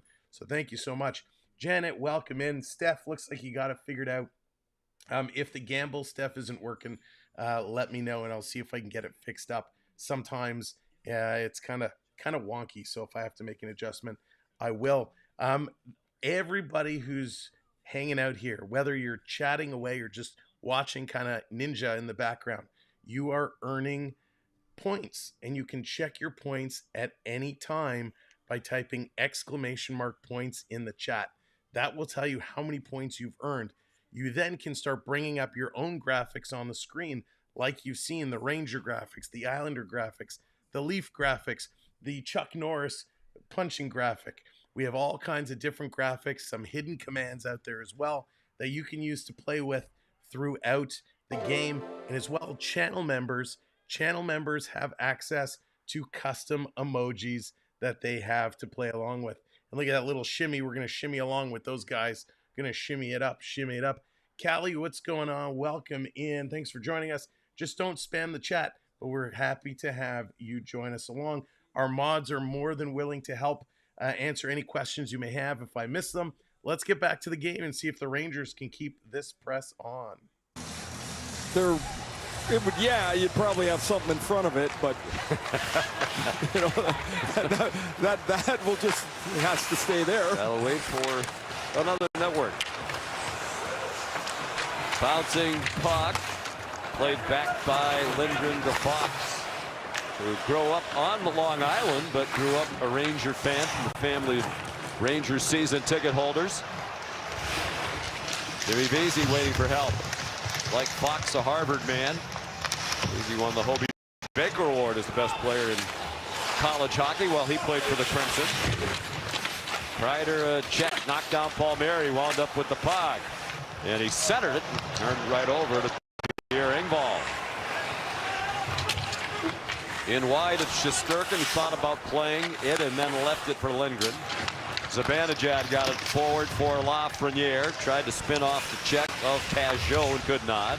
Now Dobson spinning away from Panarin. Panarin takes it away, walks out in front, led to a shot by Trocheck that got blocked. Great work by Lafreniere on the forecheck. He turned the puck over. The Rangers get a dangerous chance. Off the stick of Panarin, he goes in after Dobson. Pajot carried it out. Lines up on the near side, and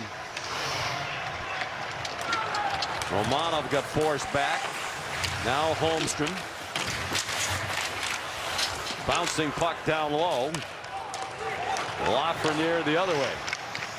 At the end of the shift, they're approaching a minute on ice. This line for the Rangers.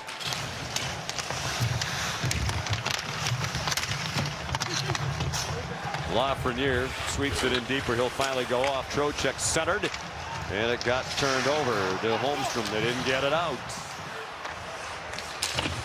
Feels like the edge and play has shifted to the Rangers.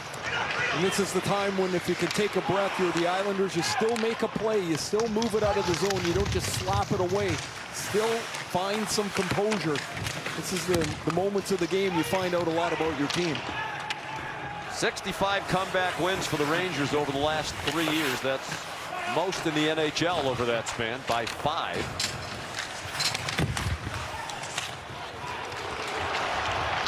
Here's a 2-on-1 for the moment. Brodzinski. It got deflected up in the air, then Kakko stumbled against the back wall as he tried to possess it. The Islanders 3-on-2 for the moment across the red line.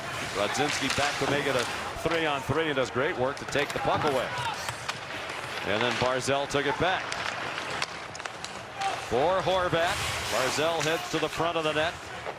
Gustafsson stopped Horvat. Barzal centers very quickly. Played out in front. And a good stop by Shesterkin on Matt Martin. Dobson off Shesterkin, and it's up out of the rink. 4-2 Islanders with 9 minutes to go. Nicely played by both these teams. And of course, we saw the first period a whole lot less commercials. Game moves along. We're going to get more and more commercial breaks. But boy, oh boy, things are definitely tightening up. Rick, you got that right. Teams are taking it a little bit more serious. Not that they weren't taking it serious in the first, but they're closing up their positional play. They're not creating as much space. They're not giving the other teams as much space. I'm going to have to go turn a light on. It's starting to get pretty dark here. But this has been a fun game. A lot of fun. I hope you guys are enjoying it. They're doing a good job calling this game. There's the dancing pickle. Who doesn't love a little dancing pickle? Jordan breaking it out. But Jordan, the question is it a New York Ranger pickle or is it a New York Islander pickle? Is it just a good dill pickle? God, you know, when we travel down to the States, we go to the flea market in Florida, and I got to tell you, they have the best pickles on a stick, these ginormous pickles on a stick. You just walk around eating them. Oh, the best. Gotta love it. But this has been a great game. I'm happy to see it being as tight. I mean, again, I was shocked the Islanders came out what they did. The Rangers starting to pick it up. Again, they've stopped shooting a little bit after that goal, which now, of course, they've updated it. Trocheck does get the goal, so I will update that in our stats here to reflect.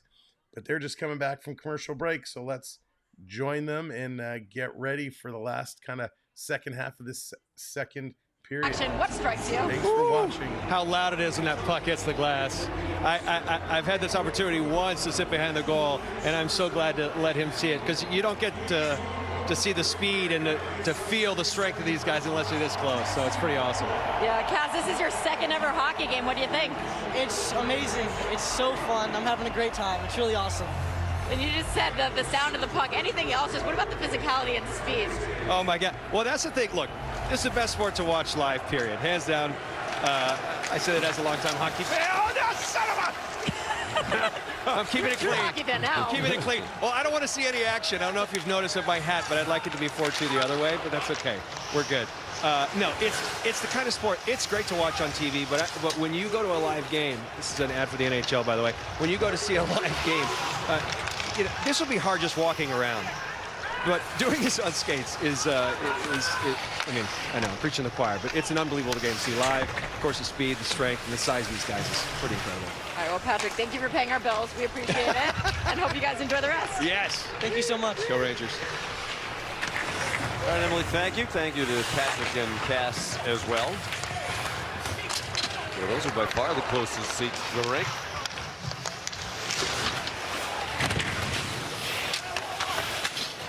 Horvat pitched it along. Pellick. Shesterkin turned aside the shot, and Lafreniere managed to lob it out. Pellick got grazed by Trocheck. Barzal went down. Miller sent it into the corner for Panarin.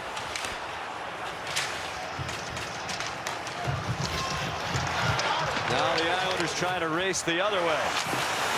Shesterkin, a stop on Barzal. Miller lost his stick on the follow-up action and has it back. That's pretty cool. As Barzal was going down the boards, the Islander bench was yelling at him, "You've got him, you've got him." He was in a foot race with Lafreniere, and he put his head down and drove it to the net.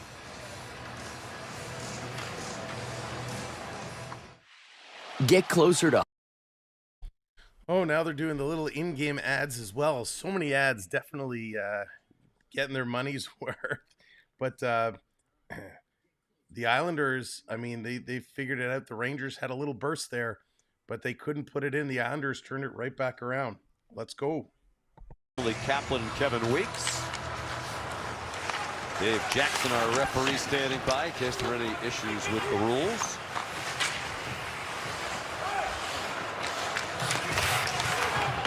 Cizikas put it in behind the net. Nobody there for the Islanders. Mike Riley stopped it along the near boards. And it's wedged out by Miller. And they're offside. As Rempe brought it back in. The Islanders average 29 shots a game. They're already, obviously, as you see, at 30 here with 6.5 minutes left in the second period. Part of the Patrick Waugh vision is you defend more in the offensive zone, you forecheck more aggressively. In the neutral zone, you get up tighter, try and keep your gap tighter. He wants to push the Islanders to be a more aggressive team, and it's played that way out here through the 33 minutes of today's game. They were not very happy with their last game, the 2-1 loss to Seattle. I said nobody's going to be very happy with that, but this has been a nice response for them. Not a lot of juice against the Kraken for the Islanders. Here's Gustafsson. Carried off the Islanders to the near side and taken back by Gustafsson. Kakko played it in. Cooley goes empty and delivers yet another hit. It comes free to Brodzinski, who's stumbling but still managed to get a shot off. It went high and wide. Schneider in behind the net.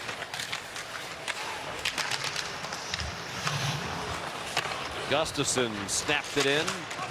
Schneider up from the point. Bouncing puck for Holmstrom, he clears.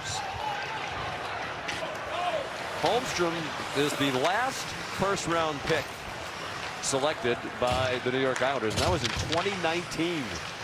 They did not have a first-round choice in any of the last 4 NHL drafts. So Ray, with an eye toward the playoffs, kind of an aging nucleus. There's a shot by Paul Mary. Well, they don't have draft picks going forward much in the way of draft capital either. So you wonder, what their approach is going to be here at the trade deadline. We'll talk more about that when we come back. Trade deadline is just a couple of weeks away. Cannot wait for the trade deadline to come. I'm so curious to see what these teams are going to do, what the asking price is.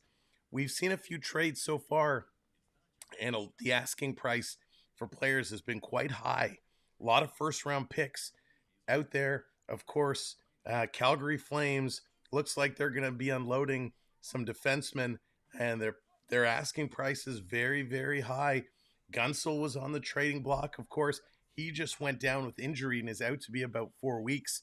So will Pittsburgh be able to move Gunsel while he is out injured? And will his asking price still be as high as it currently is? Time will tell, but I can't wait.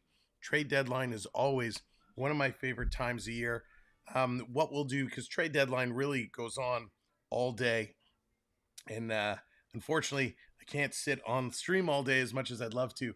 So usually what we do is we'll do a live recap at the end of trade deadline day and review all the moves and who we think were the winners and the losers and all of that fun stuff. So definitely make sure trade deadline day you're peeking around.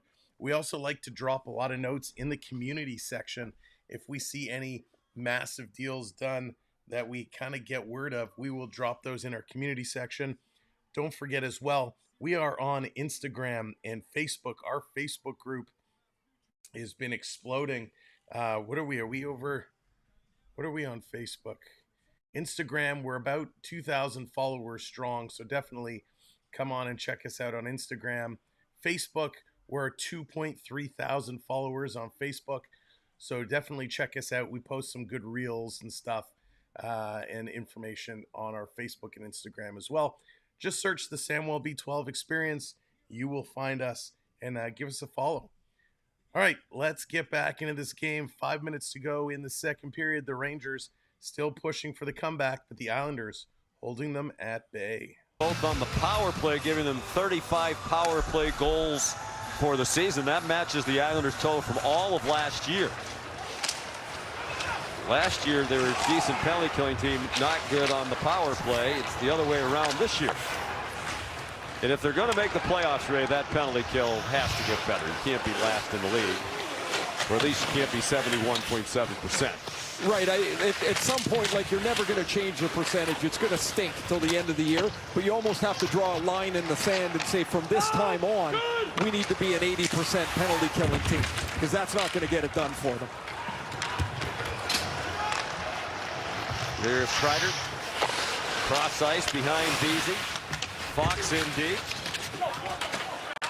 Kreider ridden by Dobson. It hit Horvat up high and set off the side of the net by Vesey.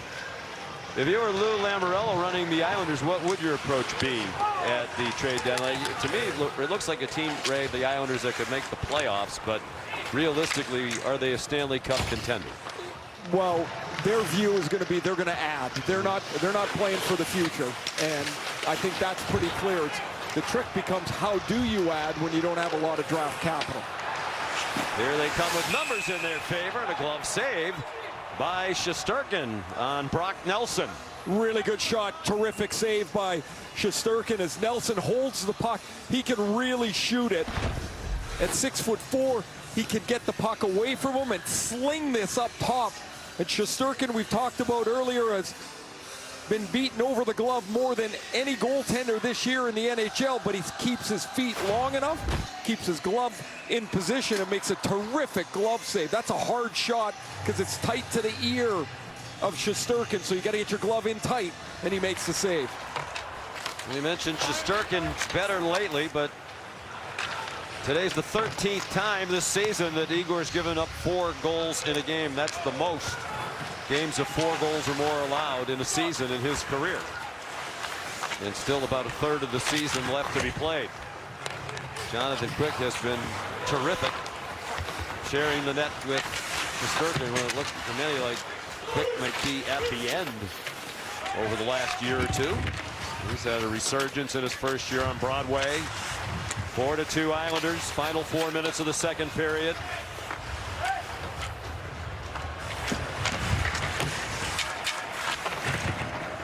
Cizikas played it around. Lines up with Pelech, had trouble with a bouncing puck. Martin tried to center. Trouba got a stick on it. Now it's Pajot. Rangers look a little tired in their own zone. And another glove save by Shesterkin. Off the shot from Adam Pelech. Join the NHL and the NHL Players Association to celebrate Black Hockey History. Highlight players who are breaking barriers in the world of hockey. To learn more, visit NHL.com/BHH. How you holding up down there, Ray? It's starting to get a little biting. The wind's kicking up again here, and remember, the NHL will decide at the start of the third period whether they will make a hard stop at the 10-minute mark of the third period to change ends. It doesn't quite feel like that yet, but now that the sun's gone away, it's definitely a significant temperature drop. There's still the breeze. As you said, the NHL operations folks are determined if it'll be necessary to switch ends halfway through the third period to keep it fair. Gustafsson, nice play, then got denied at the post as he tried to finish the wraparound. And it rolled off the stick of Schneider. 3-on-3 for the Islanders. Shot stopped by Shesterkin. The rebound to Holmstrom. He played it back to Dobson. Good quick puck movement by the Islanders. Dobson had it blocked by Zibanejad. And it winds up with Schneider.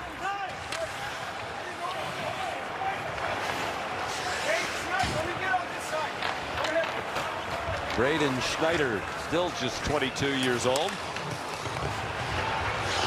Panarin with 2 minutes to go. Dobson first there. 34-15, the shot advantage for the Islanders. Lafreniere right into the midsection. of Sorokin, and a follow by Fox. Flurry here by the Rangers, trying to get back within one. They were down by 3 earlier in this period. Adam Fox into the slot for a chance by Lindgren. And it is in the net, the Rangers say, and the officials concur. Trocheck from a tough angle. And it's 4-3 Islanders now with 1:36 to go in the second. This goal is about effort, tenacity, don't give up on the play. A couple of chances, a good one by Adam Fox, and then the Rangers go back and get the puck again. Lafreniere is just battling away in front of the net with Noah Dobson. Trocheck finds the puck. His second of the period. A deflection and a little chip shot that just barely gets over the pad of Sorokin. And the Rangers have come back from 4-1, and it's 4-3. The last 2 goals in this game scored by Vincent Trocheck. 4th multiple goal game of the season. And the Ranger fans back fully engaged. And they seem to have a edge in terms of fans in the stands, with this crowd of somewhere in the vicinity of 75,000. Rangers trying to do it on the comeback trail again.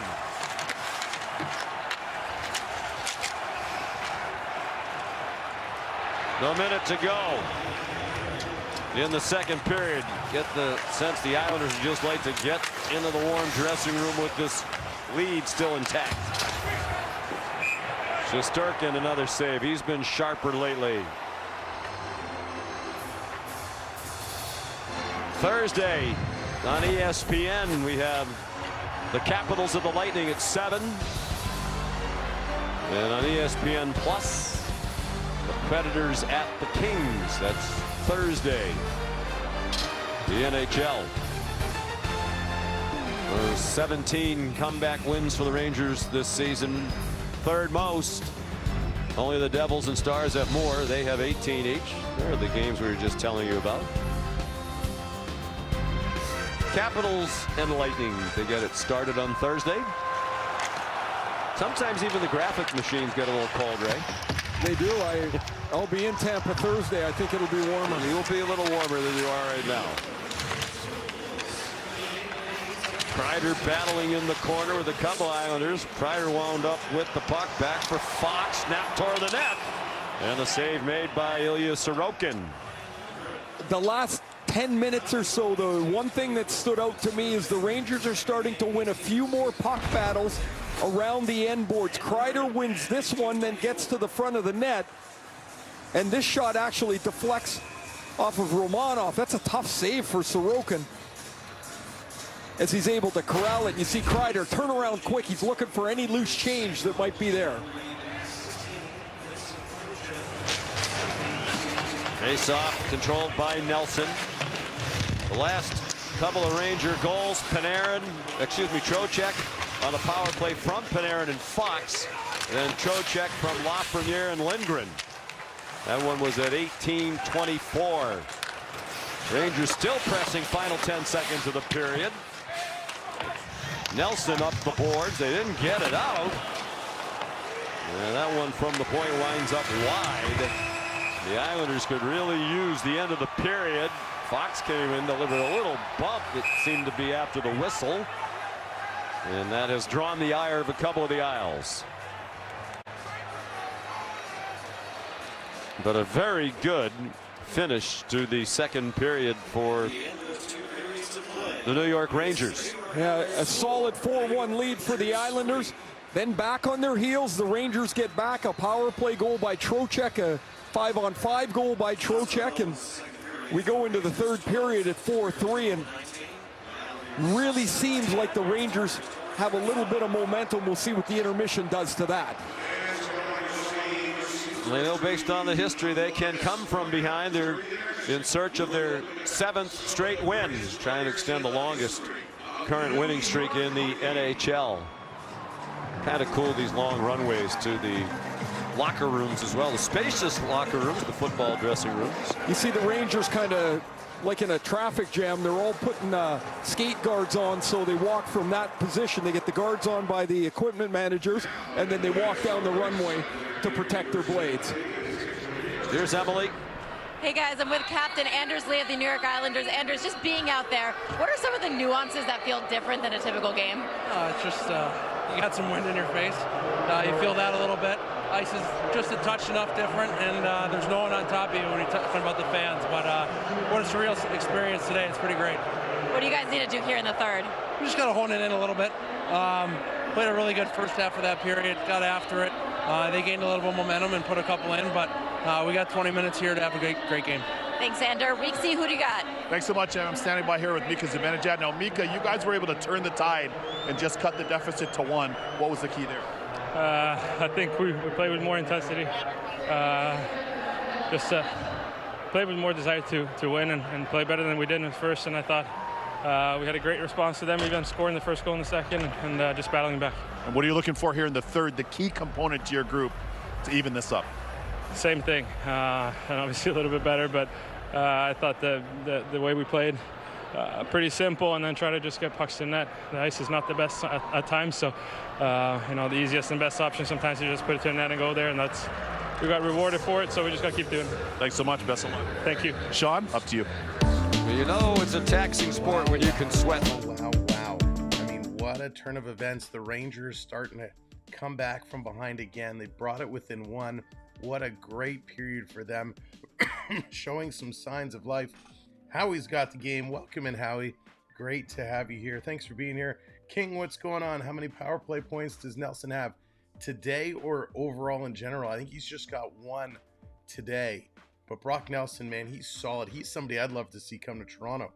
But here it is. Here are the stats, as you can see on your screen. 35 shots for the Islanders. Only 19 for the Rangers. Rangers definitely in a little bit of trouble as they're just not shooting the puck enough. They're not getting shots through. 27 hits, though, for the Rangers. They are out hitting the Islanders, who only have 17. Islanders, though, still crushing it in the face-off circle. 32 face-offs won for the Islanders. That's going to give you the advantage. The Islanders also 2 for 2 on the power play.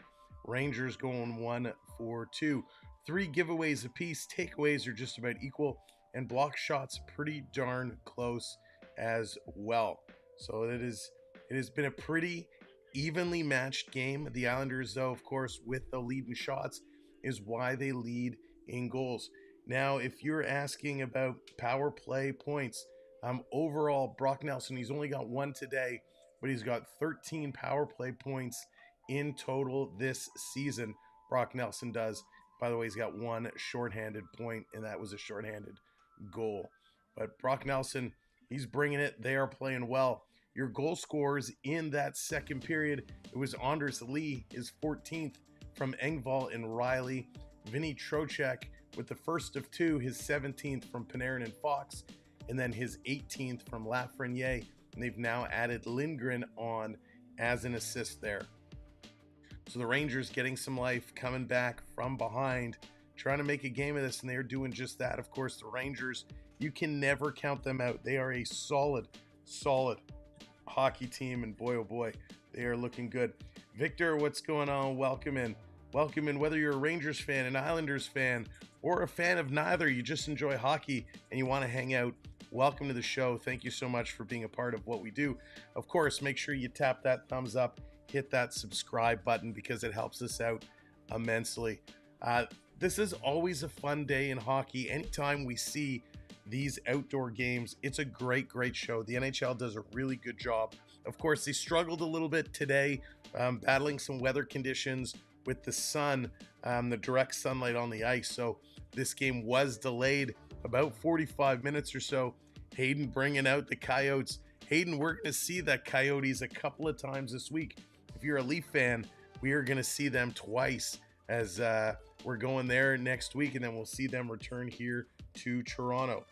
So that is going to be, it's going to be fun. Listen, Leafs are going to have a great time. We're going to be back live tomorrow for the Leafs and the St. Louis Blues. That is a special holiday. Oh, Hayden's throwing pies at me now. Look at that. Hayden's trying to throw pies. You missed me. That is going to be a 1 o'clock game for Toronto tomorrow afternoon. So it's going to be an early lunch, get set up, and we'll be right back on with the live. We'll have a bunch of more games coming up this week. As you can tell, I'm almost back to 100%. The voice is doing much better, so we'll be able to kind of break it down. And of course, Triton has to drop bust a move.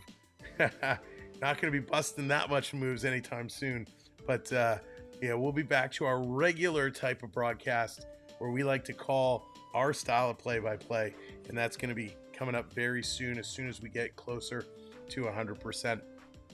But as you've seen, if this is your first time with us, you've seen in the last couple minutes, we like to have a lot of fun with bringing different graphics up on the screen. So if you are new, make sure to check your points, because just by hanging out, whether you're typing in the chat or just listening along, you are earning points. So you can check your points at any time by typing !points in the chat. That will tell you what you've earned. Then you can bring up and redeem your own graphics along. Howie, thank you so much for hitting that subscribe. Appreciate it. There's our good friend Triton with the Leaf jersey, breaking it down. Oh gosh, so much fun. So much fun. One of the big moments is coming up tonight, and I'm very excited to watch it, is Jaromir Jagr getting his tarp, his jersey, his sweater hung from the rafters. And of course, he's been working out and on the ice with the Pittsburgh Penguins the other day. He still looks really, really good. And I'm very excited to see Jagr get his sweater hung up. It's been a long time. He still looks like he could play. Jagr's still got the moves, which looks really good. Now, if you're not able to see the game, if you have not seen the jerseys, talking about jerseys, if you haven't seen what these guys are wearing, I don't have it on the screen. It's on my other screen. Let me bring it over here. Let me show you what they are wearing here today, because they've done a great job. The NHL quite often does a great job when they bring these jerseys for special events into play. Here we go. Thank you to our models. The Ranger jersey, absolutely classic. I love it. The white with the NYR. They got the blue sleeves with the red stripes. Real classic, simple, elegant. Love it. The Islanders jersey, not my cup of tea, but again, very simple. Blue with the orange stripe right across the aisles on there. They did a great job with these jerseys, but I think the Rangers one has more appeal. If I was going to go out and purchase one of these, it would be the Ranger one, because it is quite nice. They did a real good job, and I got to give it credit. I don't know if is it someone at the NHL that designs these jerseys, or if there's departments with each team that designs these jerseys, but anytime they do these special events, or they do the reverse retros or the alternate thirds, they always come up with such sleek designs. Only once in a while do we find a big miss, and even though those misses still tend to grow on us a little bit, Howie really is. They did such a nice job with them. Donald S. Cherry making an appearance. It wouldn't be an intermission without Don. Love it. So good. So great job, NHL. Great job, Rangers and Islanders, hitting up those jerseys. They are really nice. I talk about, some of the misses that tend to grow on you. The All-Star Game jerseys this year, I was not a fan when I first saw them. Not a fan at all about the All-Star jerseys. And the more I saw them, they started to grow on me a little bit. One of the jerseys I was not a big fan of earlier on was the Dallas Stars jersey, that glow-in-the-dark jersey you've probably seen them wear. At first I saw it, I was like, what on earth? That's so weird. Not a fan, but the more I've seen it, it has definitely grown on me. Got to our welcome in. We got about 10 minutes or so until the third period. We're about halfway through intermission, and then the third period will be back up and running. Linne, welcome in. Good to see you. Humble One, how's it going? Cooley missed my parlay. I messed up your parlay. Oh no, Humble, what did you have? What was in your parlay? You need 3 points for this game. Got more than 3 hits. Oh, that's funny. It's so hard with some of those side numbers, right? When you're talking about hits or shots or power play points. Oh my God, when you need that one and it drives you nuts and you see somebody is either right on the edge of going over or just under. Cost you $6,800. Oh my gosh. You should tweet at him for sure. You should tweet at him and say, listen, you threw one hit too many. You messed up my ticket. Oh, that's a hoot. Oh, I'm sorry. Next time. I tell you, sports betting, especially hockey betting, right? Hockey, it'll drive you nuts. Anything can happen. Yes, for the most part, if you pick the money line, the favorites, you know what's going to happen. But even the over-under in hockey is so challenging. And when you look at some of these, like your shots or your hits or your plus minus, it's crazy. Will it be 3 points? 3 points is in 3 more goals. The way this game is going, anything is possible. Listen, they got 3 goals in the second period, 4 goals in the first period. So why not? Why not put another 3 or 4 in the third? I mean, really, this crowd is getting their money's worth. They're seeing quite a good hockey game. Saw a great game last night, a great game today. 70, 80,000 people. Absolutely amazing. Now, if we talk about the league as a whole, there's a lot of expansion rumors going on. And I wasn't going to dig into this too much today, but there was some news I got. Let me actually pull it up here. I got a message earlier when we talked about Utah. There was a lot of word. They've been ready to build an expansion building. The Olympics is going to be heading back to Utah. And so they're looking to build a new arena, and they're looking to really bring in. They've actually announced there's going to be a game played in Utah to kind of see what that market is like. But there's also been, I'm just opening up kind of my message here, in Forsyth County in Georgia, they're green lighting an arena project. So not only could we potentially be seeing an expansion into Utah, Salt Lake City area, we might also be seeing an expansion into kind of Atlanta, Georgia, in the Forsyth County area. Don't know a lot of information about this because it's just kind of coming to light, but it's a significant step forward towards a potential pro hockey team there. There's going to be more news as this comes up. Now, this was broken by Kevin Weeks, Kevin Weeks letting us know about this potential arena deal. So could there be more expansion? It'll be very, very interesting to see. Z, welcome in. Happy to have you. Just don't spam the chat. Panarin only has 1 shot on goal. He needs 2 more shots. I'm sure he will. Panarin, he likes to shoot. Panarin's kind of up there in the goal department. He's crushing it. Humble, thank you for hitting that subscribe. Really appreciate it. Again, thank you everybody who has been hitting that subscribe and helping us out. This has been an unbelievable week for us. We are on our way towards 10,000 subscribers, which is mind-blowing. I can't believe it that we're even talking about these numbers. We are going to announce our 10K giveaway coming up at 9,800. So when we hit 9,800, we're going to announce our 10K giveaway that we're going to hit, or give away what we're going to do when we get there. So it's going to be pretty darn crazy. He should have slowed down that ice today. He's going crazy with the hits. Sir, listen, it's been a physical game.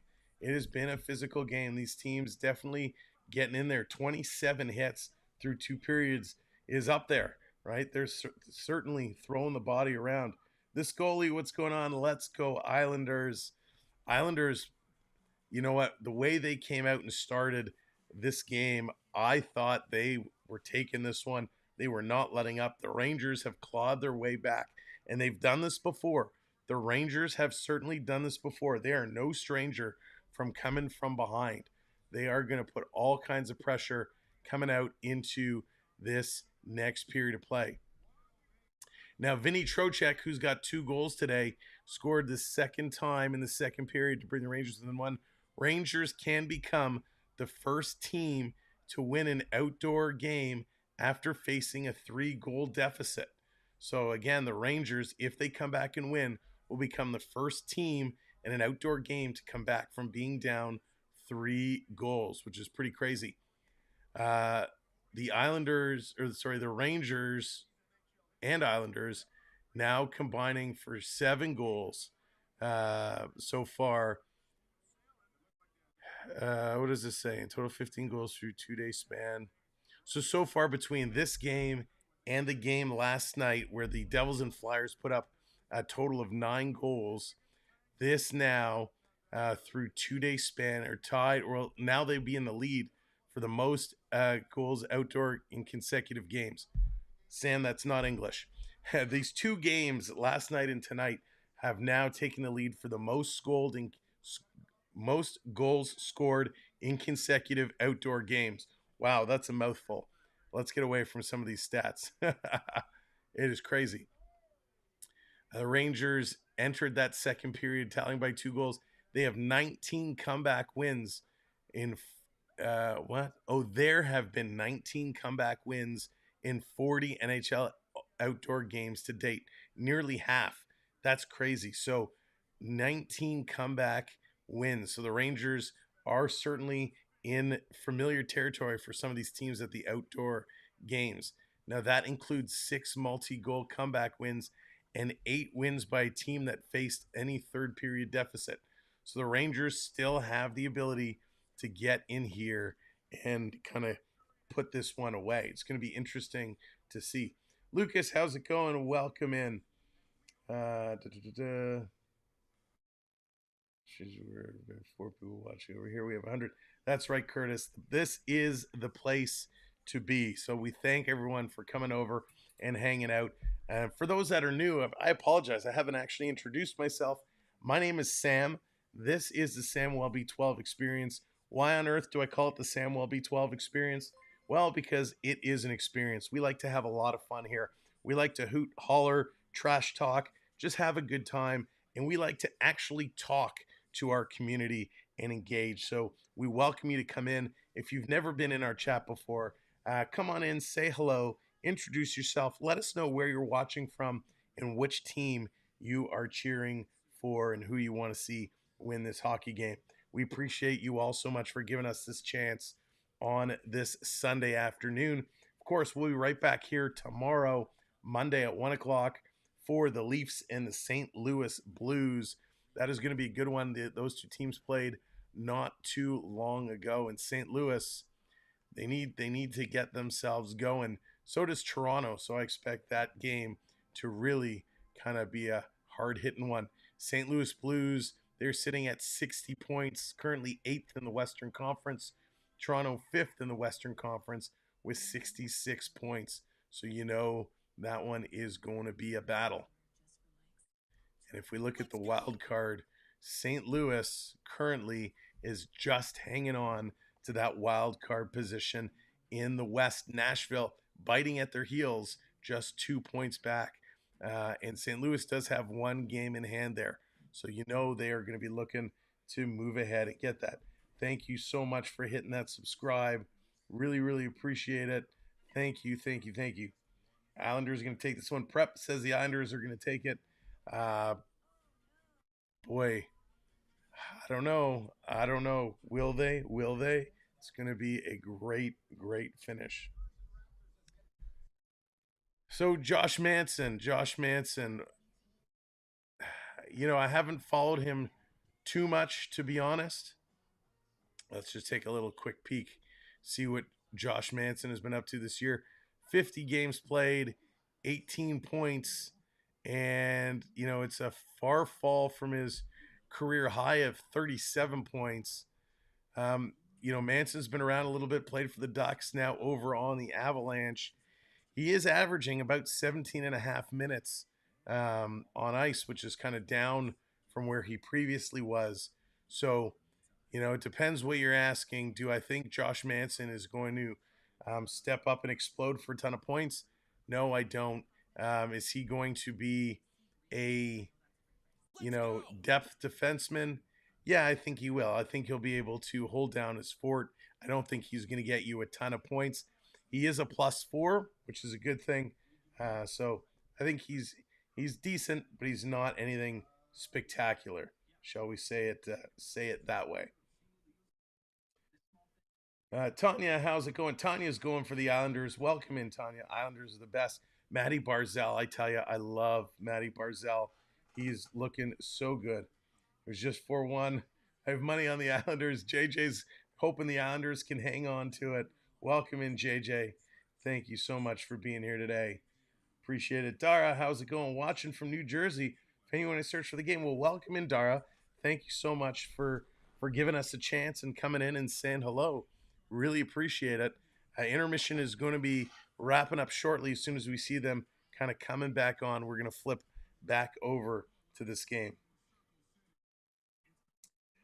You know what? There has been a long time between periods because they've been doing some of these performances. You know, they make it special event. So the intermissions are a little bit longer. Plus, it takes the players quite some time to walk from the field of play, the ice surface, down into the locker room. So the intermissions are a little bit extended. Plus, today's game was delayed about 45 minutes before it got started due to the sun. But they've been putting on a nice show. They've done a good presentation. They had NFL players from the Jets and the Giants there to kind of kick things off, which was a nice touch. Of course, Mark Messier and Brian Trottier dropping the initial pucks in the ceremonial puck drop was always a nice touch. So the NHL, once again, has put on a pretty nice job. But the sun is down. It's dark. The wind is going to pick up. What we're going to watch for in this period, if the wind is pretty bad, the goalies will switch sides halfway through this period to make it fair. They are back on the ice. They're ready to go. Let's get over to the game screen. Third period, 35 shots on goal for the Islanders. Their most through two periods in a game this season. Sean McDonough in the football broadcast. Before I bring them up fully, because we have a lot of new folks in here cheering for the Rangers. Ah, there you go. You are all earning points just by being here. So you can simply type !points in the chat, and that's going to tell you how many points that you have earned. Once you start earning some points, and you get them just by hanging out, but once you start acquiring some points, all you have to do is type !redeem, and then you can put Rangers, you could put Islanders or NYR, and that will bring graphics up on the screen. If you have any questions, ask away, and our mods will help you out. But let's go. Third period starting now. That's the news from here. A lot of momentum for the Rangers. At the end of that second period, came from 4-1 down to make it 4-3. Top comeback team in the league in the last 3 years are the Islanders. Have not had a regulation loss in the game this year when they've led after one period. Shesterkin a big stop on the drive from the point. Well, Buffalo's the only other team that can make that claim. Well, part of this comeback, Sean, is Igor Shesterkin. That's 15 straight saves since the Rangers gave up the fourth goal on the power play. So Shesterkin's been terrific as they've crawled back into this game. Panarin spins back and now plays it to Trocheck, who has the last two goals for the Rangers. Trocheck had it back from Panarin, dumped it in. He goes flying after it. A minute plus gone by, third period. Important game for both teams, but particularly for the Islanders, out of playoff position right now. Every point matters for them in the standings. Lafreniere tried to send it cross ice. It got blocked by Brock Nelson. Thrown down low, hard off the back wall.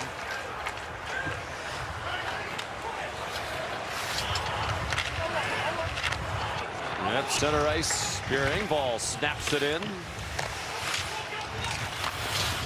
Good job by Lindgren to tie up Oliver Wahlstrom behind the net. Romanov from a tough angle. Banks it around to the near side for Dobson. Blocked. Score! Fortunate bounce for the Islanders off the stick of Brodzinski. And the lead goes back. Lindgren slow to get up as the lead goes back to 2. Romanov started this play carrying the puck down the left wing for the Islanders, and he shot the puck at the net. It went all the way around the boards to Noah Dobson. Romanov and Lindgren came together in the corner as Romanov shoots the puck. And as Lindgren delivered the hit, it looked like his face hit the visor of Romanov. Romanov's wearing a full cage. Oh no, it's his stick. It's the stick of Romanov. That's not a penalty because it's a follow-through on the shot. Lindgren's cut, and he went down to the ice. That shot ended up deflecting wildly across the net. There's the play where Lindgren gets hurt. This shot will deflect off of Johnny Brodzinski's stick. It turns out to be a perfect pass as Brodzinski deflects it, trying to clear it, and Romanov's just coming out of the corner. Thank you very much, and he's able to shoot it into the empty net with Lindgren lying prone in the corner. Sixth goal of the year for Romanov, the 24-year-old defenseman from Russia, who missed a game last Saturday against Calgary, but was out for just one, returned to play against Seattle on Tuesday, and a big goal in this one with the momentum on the side of the Rangers prior to that tally by Romanov.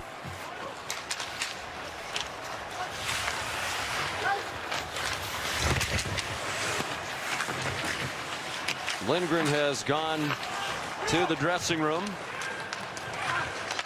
Mike Riley through the neutral zone, got into the offensive end, a bouncing puck. Clutterbuck and Schneider to the far wall. And now Edstrom flips it up in the air, wound up back at his feet. Pulock. Now Anders Lee, shut off by Gustafsson, back to the point. And the shot from Pulock handled by Shesterkin. Here's Kevin Weeks. Thanks so much, Sean. Down here at ice level, literally by the glass, I saw that play ensue, and it was a big laceration. I mean, that's full force, and it was a big laceration in and around the right eye of Lindgren. As you see the follow-through of the stick per Ray, but I saw that up close. There was a big gash as he was escorted down the walkway by the medical staff. We'll keep you updated on his prognosis. Sean? All right, Weeksy, thank you. We're going to bring in Dave Jackson here in a moment. Jax, as Ray said, on the follow-through, no problem. Absolutely. Normal shooting motion. It could be a shot or a pass. As long as it's normal shooting motion, it's not a wild swing. The puck isn't bouncing. He had the puck on his stick, was firing the puck towards the net. Really unfortunate to see, but that was a regular shooting motion and the right call. No penalty.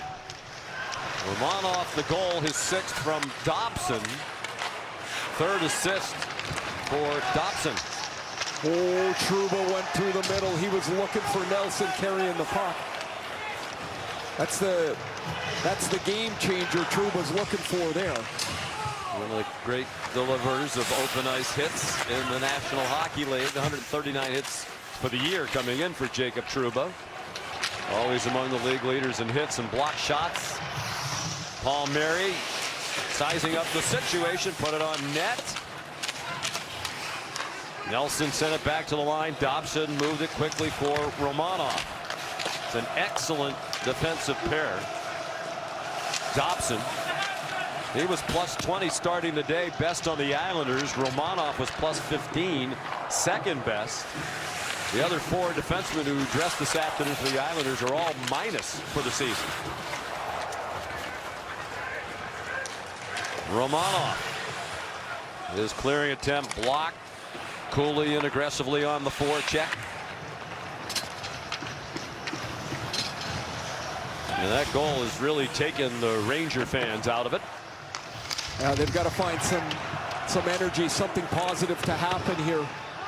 They're down to 5 defensemen, of course, with Lindgren in the locker room, and really quiet night for Zibanejad here, and probably need something from him as well. Mentioned it's quiet for one of the few times all weekend. The attendance, 79,600. Wow. That's a day. Sure is. And they have been thoroughly entertained, both by the hockey and all of the great entertainment arranged by Steve Mayer and the folks at the NHL, who should be very proud of what this Stadium Series and these outdoor games have become.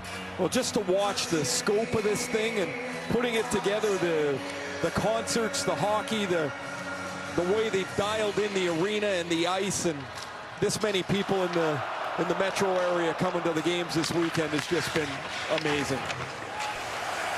You were with us last night. It was announced last night by Commissioner Gary Bettman that the Stadium Series game will be in Columbus next year at the football home of the Ohio State Buckeyes. 14 and a half minutes to go. First meeting of the regular season between the Islanders and the Rangers. They'll play 3 more times between now and the end of the regular season. There it is, Sean, my favorite play. Let's kill 30 seconds freezing the puck at the end board. Best hockey in the world. Would you like to go back to your day when, you know, if 2 of you were even close to tying the puck up against the wall, they blew a whistle? I mean, we're looking for action. This is an action-based society we live in now. Now, would you not say there's got to be something between that and this? The quick stoppage and the never-ending non-movement of the puck. NHLShop.com, the official. Wowie, wowie, wowie, wowie. Unbelievable. The way the Islanders continue to put pressure. Thank you so much for hitting that subscribe. Make sure you hit that thumbs up. Hit that like. We're almost at 100 likes. 25 away. If you haven't hit it yet, give it a click. Let's see. Here we go. Face off. Islanders, Rangers. Islanders with the lead.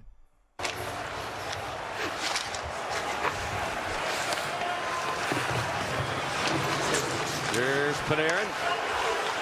Miller played it down low, and Panarin couldn't bat it out of the air.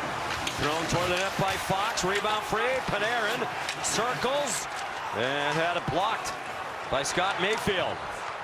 Played ahead by Barzell. Anders Lee working on Fox. Fox and Miller out there together with the jumbled up defense pairings, and then Lee went in and rocked Miller. Long pass, and Panarin played it quickly off, and a shot that went over the net. And that's a quick transition from the Rangers, and Panarin finds Trocheck, who had a clean look at Sorokin. And a hat-trick bid for Vincent Trocheck. Panarin played it in deeper than Artemi heads off. There's Pierre Engvall, former Toronto Maple Leaf. Into the right wing corner and after it himself. Gustafson was there for New York. Pollock played it across for Pellick. That hit the skate of Schneider at the top of the crease. Zibanejad tried to go indirect. It didn't have enough on it. They were offside.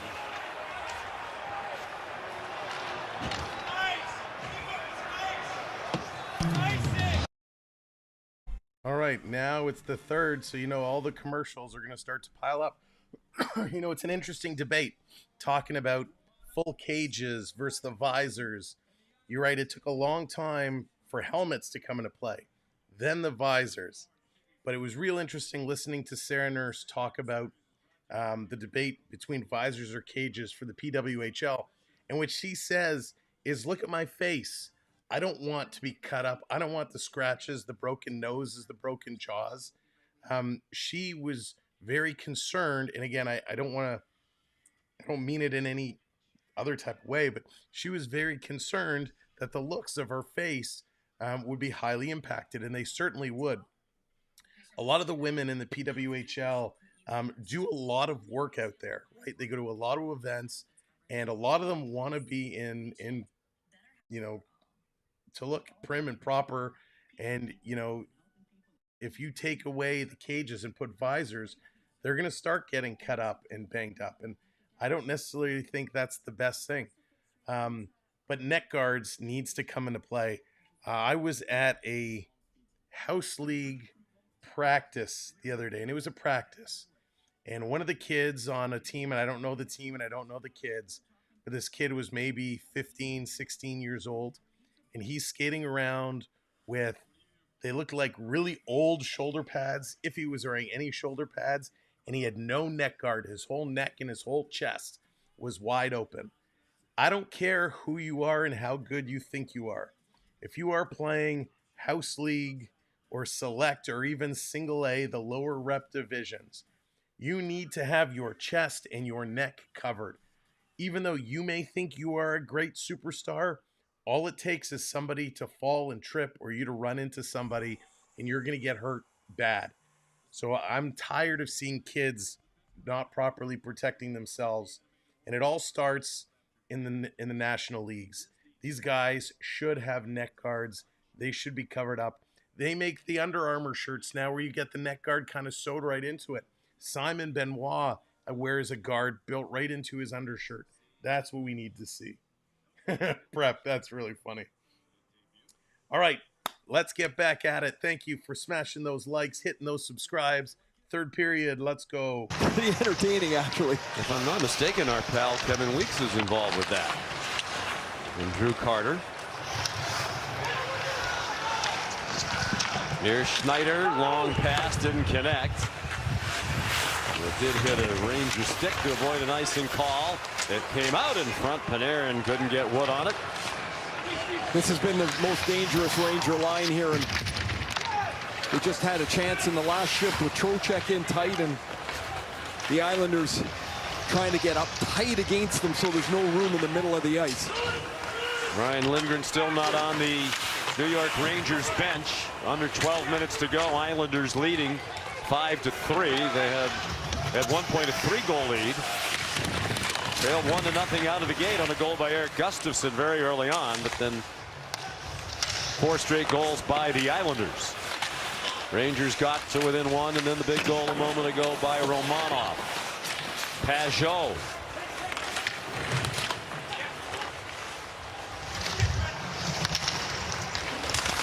Shot from the point, turned aside, was Mayfield to put it right on Shesterkin. And now Mike Riley back after it. Former Minnesota Golden Gopher. Fox across for Trouba. Radzinski lost the puck as he crossed the line.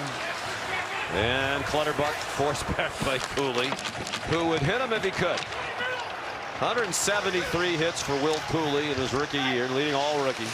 6th most in all in the NHL. That's off the blocker Shesterkin and out of the rink. Tomorrow, 1 o'clock, Maple Leafs at the Blues. And 3:30, the Red Wings at the Kraken. That's on ESPN. Wednesday, a TNT doubleheader starting at 7:30. And Bruins Oilers at 10. NHL Network Friday at 7. Sabres and the Blue Jackets. Austin Matthews coming off of back-to-back hat tricks. What an amazing run for Matthews this year. 6 hat tricks this year. Single season Maple Leafs record. And again, about a third of the season to go. We will see these Rangers again, by the way, next Saturday as part of our ABC hockey doubleheader. They'll be in Philadelphia. Lafreniere cutting to the middle, bouncing puck down low and smothered by Ilya Sorokin. Pretty good dash by Lafreniere, who takes the puck strongly to the net in between Pelech and Pulock, who have been a long time Islander defense pair. Nobody reaching in. That's a pretty good play by Pulock, knowing he's got help on the other side. He doesn't reach in and get the hooking penalty. Lafreniere ends up getting turned aside. He's got 3 goals in his last 6. He goes stretches without scoring. He creates a lot, but he needs a lot of chances, it seems like, if he's going to score. Aaron back to his own line. And if you have guys named Pelech and Pulock, you have to play them together, don't you? You almost have to. I think it's a mandated thing. And they've been at the hip of each other for a few years together. It's been a good pair for them. And when they were both out of the lineup, Sean, that was a big loss for the Islanders. And they had to kind of patch it together on defense after the Dobson-Romanov pairing. 5-3 Islanders. What a gorgeous sight.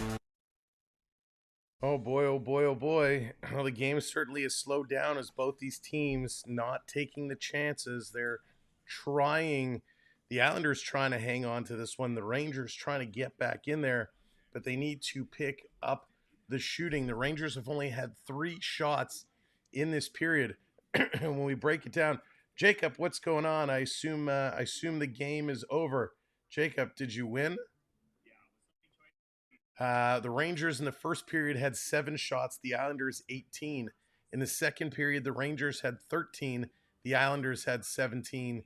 In the third period, the Rangers right now only 3. The Islanders with 6. Thank you, Jay. You won. Shut the front door. You actually won? You actually won. Wow. Congratulations.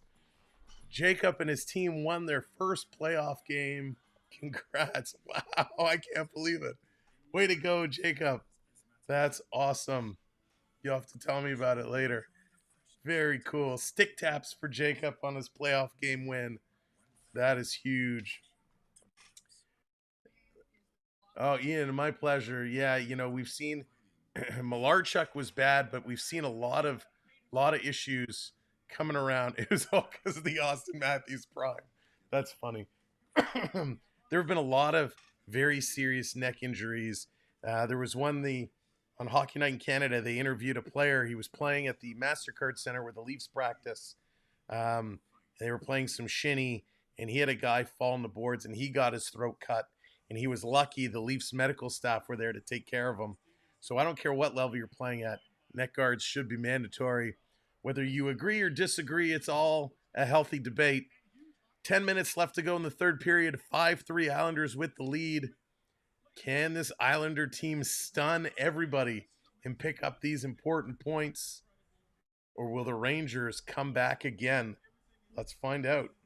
On top of that, we had a great game going on, and you couldn't ask for anything better. Only thing better is that your team in the blue and orange, your favorite team, has a 2-goal lead right now. Yeah, we needed this one. We need to finish this game. So the boys have come out and they're playing really good right now. You are a huge Islander fan. Yes. Like massive. Like we hear you on ESPN, we see you on social, like you're always giving your take. So give us your take right now on the state of the Islanders, quickly. Yes, listen, I think, obviously with the coaching change, I think, we needed a little fire. We need someone to light a fire up on this team because we have a lot of talent, but I don't think they were playing up to their talent, okay? So I think for us right now, now's the time. Now's the time we gotta get this thing going right now. Let me ask you one quick follow-up. Now, you played your college football at Boston College. Correct. Now, is that where your love for hockey started? Yes, actually did. So it started at BC because a lot of us football players, we hung out with the hockey guys. Yeah. Like, we had the same mentality. Yeah. And so it went from there. And then when I played in Detroit, of course, the Red Wings were really good at the time when I played in Detroit. So I was always a fan of hockey. And then obviously when I came to the New York, New Jersey area, I started following the Islanders. Appreciate you. Thank you so much, Sean. Yeah, he is a real hockey fan, that is for sure. And a terrific guy, Damian Woody. His team is shorthanded with Mayfield off for tripping. So a great chance for the Rangers here on the power play. Try to get back within a goal. We're down 9-10 to go. They're 1 for 2 on the power play here this afternoon. Yeah, good stop here by Soroka, and Damian's going to like that stop. The Rangers love that play where Kreider's in front of the net and he spins out and deflects the pass. But Sorokin was right on it to make the stop. I would say here as we're approaching 9 minutes, this is another one of those times for the Rangers power play where they need one. Like it almost feels like they have to have it. Trocheck's got 1 on the power play. He deflected the Panarin shot in the second period. Islanders power play worst in the league. Kreider, like Damian Woody, a Boston College Eagle. Here's Trocheck. With Kreider right at the top of the crease as usual, looking for one of those patented tip-ins. Sorokin knocked it down. Then Kreider went down alongside Pelech. Zibanejad's shot deflected off Pulock and went out of the ring. And that play set up perfectly for the Zibanejad one-timer. When he gets a chance to unload one, he takes the big backswing and really hammers into it. Kreider and Pelech in battling for the puck opens up this shot for Zibanejad. Oh, a good stop as Sorokin gets the 30 on his arm up on it. A nice save by Sorokin on a rocket. Rangers control the face-off. Trocheck, the leading face-off man in the NHL. Fox along the wall. Minute 10 on the power play for the Rangers. Panarin played down low by Trocheck. Panarin for Fox. Quick puck movement, bouncing puck for Zibanejad, trying to move away from Horvat. Horvat and Pajot. Pollock and Pellick killing the penalty for the Islanders.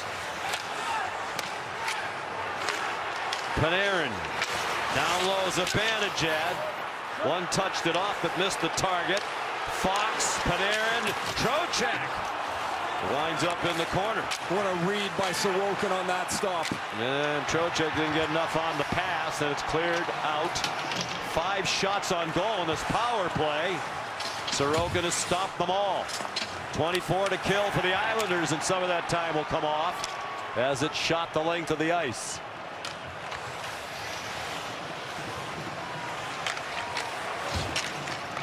Seven and a half to go.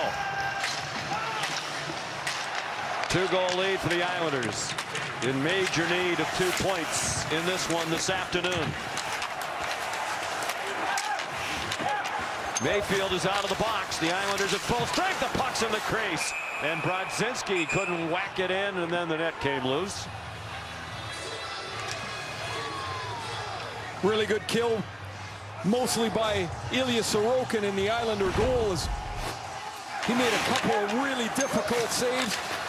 Good reaction saves, and here as Brodzinski tries to jam this from the top of the goal crease. Noah Dobson's trying to shove him out of the way. They knock the net off, and the whistle blows, and I think the faceoff will stay in the Islander zone. You are correct. Ruled that Dobson shoved Brodzinski into the net, and the Islanders are arguing with Kelly Sutherland. They want the face-off outside the zone, and they're not going to get their wish. They are going to be allowed to substitute again here, though. So Sorokin and Shesterkin will have something to talk about the next time they hang out together. These 28-year-old Russian goalies grew up together, came through the Russian junior national program, played against each other in the KHL. They vacationed together. They've spent Christmas together. They are great friends, and this will be a memory for both of them. And most of the Islanders are standing up on the bench. They've been up like this most of the day. The Rangers are having a seat watching the game. I mean, there's not one way that's better or the other. I actually think I would probably sit down today because the warmth is on the bench. The benches are heated? Yes, but the Islanders have been standing up the whole day. Well, when we talked to Lindy Ruff, the Devils coach, the other day, he said, one of the good things about being the head coach, I get to stand where the heater is. That's good. He said, wherever I'm standing, you'll know that's where the heater is behind the bench. 7 minutes to go. Rangers still down by 2. Panarin sent it back. Bouncing puck behind the net. Lafreniere, they're doing the work for the Rangers. Pollock sent it around. Centering pass and a good stop by Shesterkin. He went sliding across to deny Brock Nelson. Gustafsson snapped it ahead. Panarin, one of his patented moves, jammed the brakes on near the top of the circle, looked for help. Trocheck well played in the corner. He's going with Romanov. They're still going, and the officials say that's enough, but it's not enough. And then Palmieri gets involved to take Trocheck away.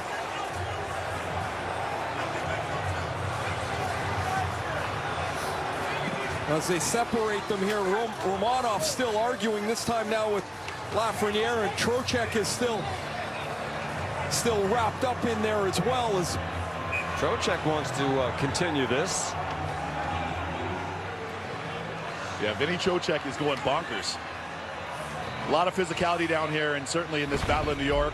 No love lost. Damien, what are you seeing here, though?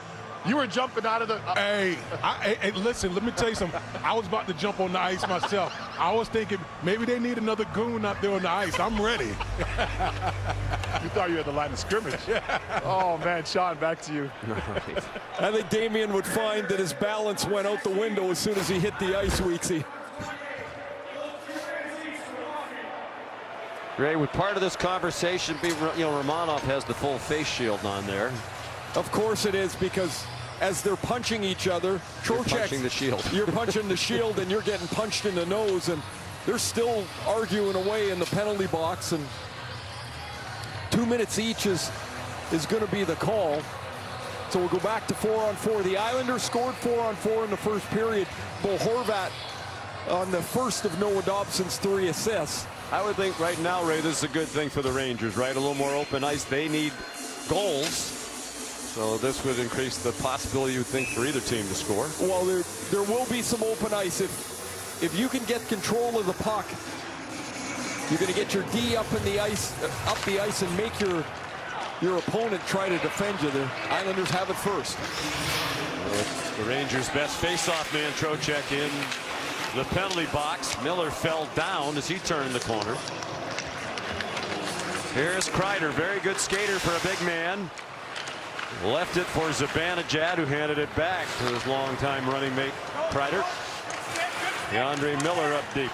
Up top, pestered by Barzal. There's a penalty coming here.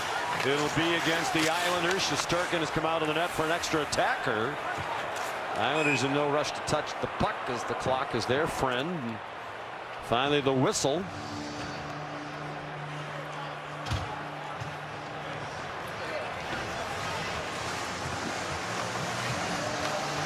Hooking the call against Matthew Barzal.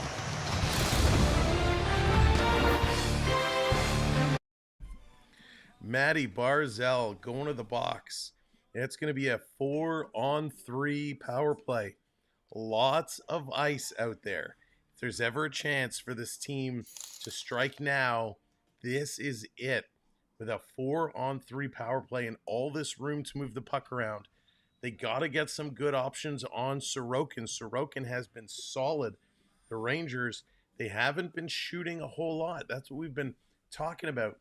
41 shots for the Islanders, 29 for the Rangers. They have upped their shooting over the last several minutes, but they got to keep putting the pressure to Sorokin. If you're just coming in and watching the closeout of the game, thank you so much for joining us. Matteo, welcome to the channel from Italy. Thank you for being here. You picked a great match for one of your first, the Islanders and the Rangers. What a rivalry these two teams have. And whether you're a fan of the Islanders or a fan of the Rangers, man, these guys always put on a good show, and they're not failing here today. It's been a great one.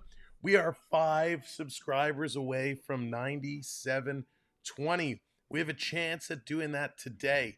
So if you're enjoying our type of show or you just like hockey, hit that subscribe button and help us out. Let's see if we can get to 9720. It's only 5. High five. It's only 5 away. But thank you so much for your support. In all honesty, this afternoon, now into the evening, has been a blast. It's been so much fun. Such great hockey. Tomorrow, the Leafs and the Blues get back at it before their road trip. We're going to have lots to talk about, lots to see what happens. Can the Leafs go 4 games in a row with a hat trick? It would be awesome. Bobby McMahon did it on the first. Austin Matthews did it in the second. Austin Matthews again just the other night. So the Leafs looking to go 4 games in a row with a hattie. But before we get there, we got to finish this one out. 5.5 minutes to go. The Rangers starting this power play, looking to get it within 1. Let's go back to the booth. 4-on-3 power play now for the Rangers. Down by 2 with 5:37 to go. Now a 5-on-3. Yeah, Shesterkin comes out. Interesting move by Peter Laviolette with a lot of time left. Yeah, Panarin. I like it. I mean, now you got a 2-man advantage. You're going to get to loose pucks. You need a goal. Panarin down low. Lafreniere. Panarin. Everybody for the Rangers crowding the net. It's free at the top of the crease. Panarin raced to get it. There's the advantage of the 5-on-3. You get that puck. Panarin had it deflect down low, sent to the line, not out. Kept in by Fox. Cizikas is killing the penalty. That's off the arm of Sorokin and wide. Mayfield and Pelech also out there. Final 5 minutes brought to you by Expedia. Zibanejad, 30 seconds on the 4-on-3. Zibanejad, Panarin. Again, they're all in close. That one's blocked out in front. And a try for a tip by Lafreniere. He couldn't get it on net. Fox, that one's deflected high off the back glass. 10 seconds on the 4-on-3. Under 4.5 to go. 2-goal lead for the Islanders. Panarin blocked by Pelech. The dreadful Islander kill all year. They're doing the job here. And the save made by Sorokin on a rebound try for Zibanejad. 6-on-4. Now they score. Thrown in from up high and deflected in out in front. He shoots, he scores! With 4:08 to go, it's a 1-goal game. Chris Kreider scored a million goals from in front of the net on the power play, deflecting a shot, getting a rebound. This is the advantage of having the extra man with the goalie out. The Rangers got to about 4 pucks that they normally wouldn't have gotten to because they had an extra player on the ice. The long shot from along the blue line by Artemi Panarin is deflected there by Kreider. It beats Sorokin to the glove side, and the Rangers down 5-3, pull the goalie, get a power play. Now it's 5-4, and there's still 4 minutes left. Little move by Peter Laviolette to pull the goalie, pays off in a big way. Shesterkin back in. And a whistle for an offside, I believe. So the Rangers now have all this energy and all this momentum. The Islanders are on their bench. They have to just try and take a deep breath again. You've absorbed a punch in the second period from the Rangers. Now you got another one. Make a play. Don't panic. Don't give the puck away. It's easier to say than it is to do. Chris Kreider, one of the best at deflecting pucks. Big goal off his hat trick on Thursday against Montreal. Approaching 3.5 to go. Palmieri in the forecheck on Miller. Ryan Lindgren never has returned to the bench for the Rangers.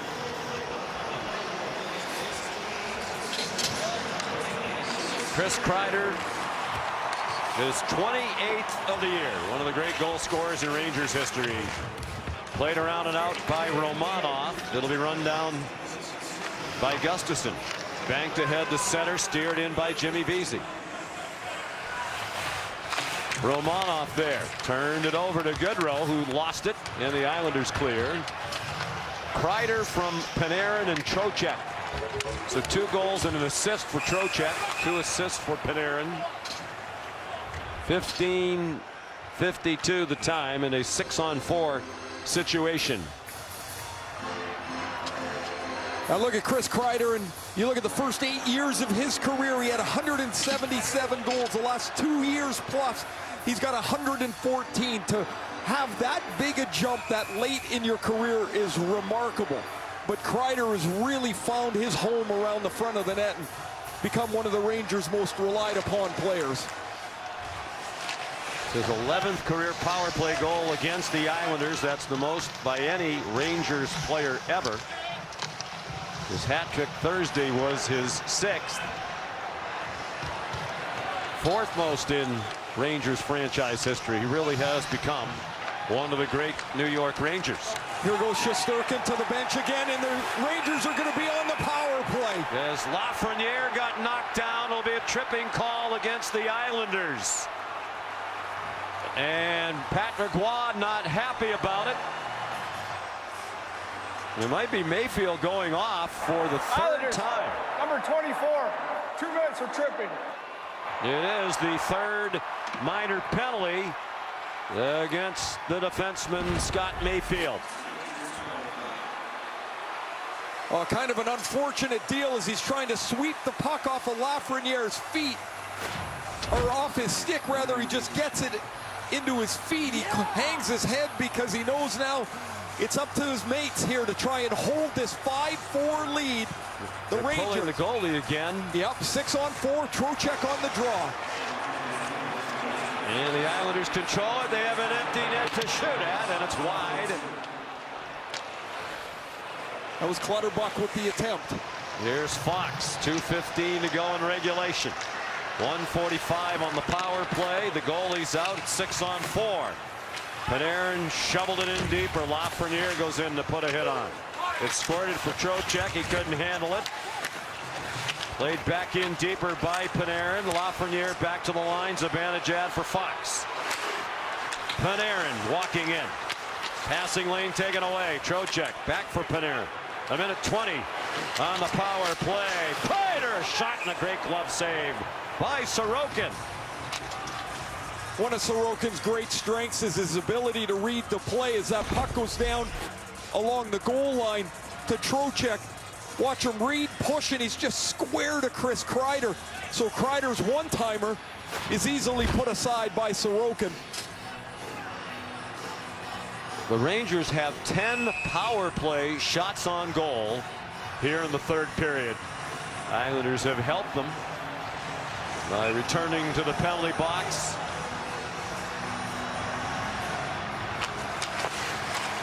Trocheck in, Pajot, the face-off. Here's Zibanejad walking into the circle. Sending it back for a shot by Panarin. In the corner, Lafreniere. Fox, down low, they score! Mika Zibanejad!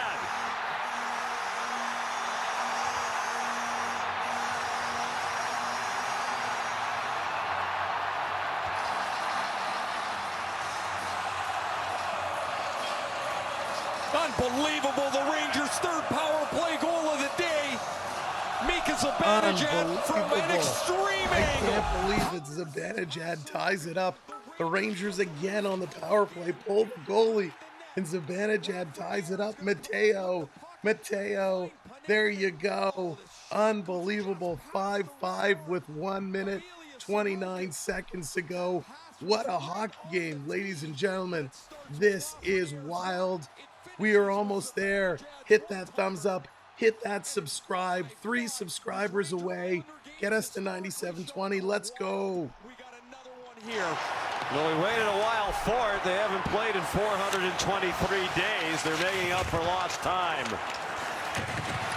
Rangers, as we talked about a few times, terrific comeback team the last 3 years. Islanders have squandered a 3-goal lead. Have hurt themselves by taking penalties. And give Peter Laviolette credit. A couple of times pulling the goalie. There's Barclay Goodrow forced to stop by Romanov.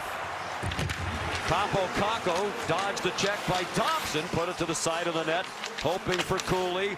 45 seconds to go. Zibanejad, the power play goal. His 18th of the year from Fox and Lafreniere at 18:31.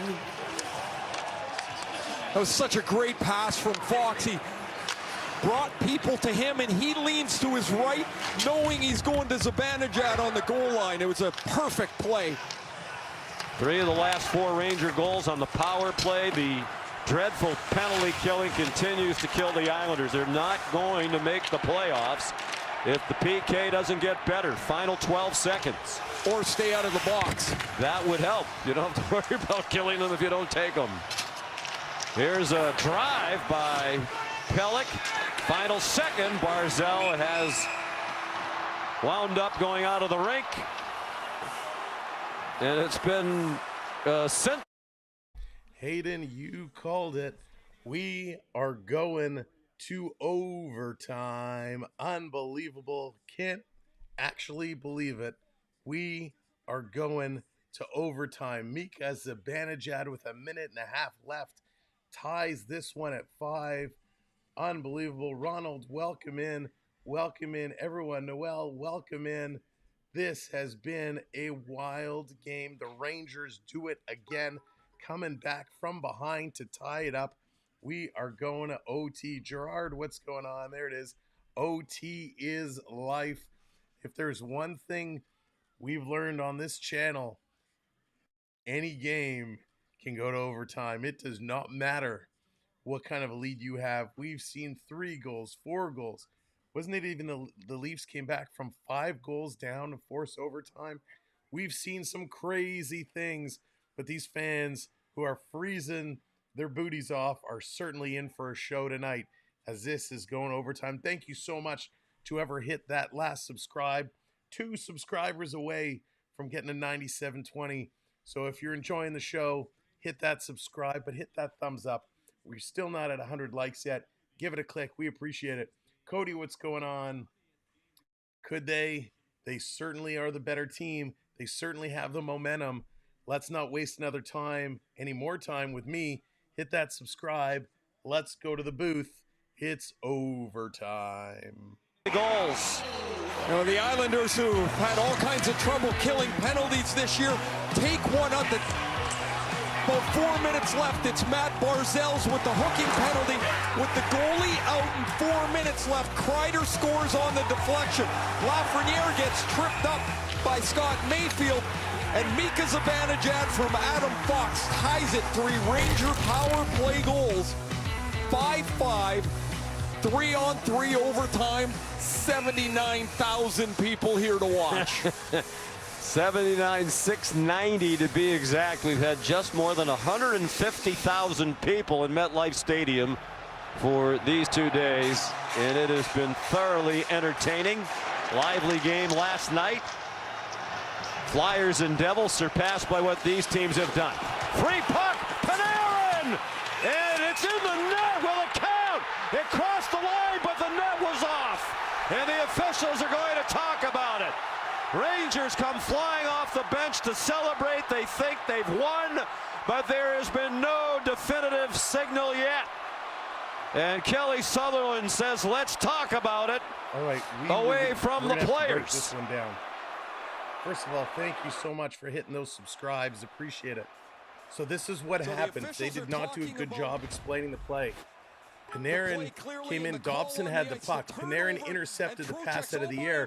Sorokin was down. As Dobson slid around, he slid into the post, knocking the net off.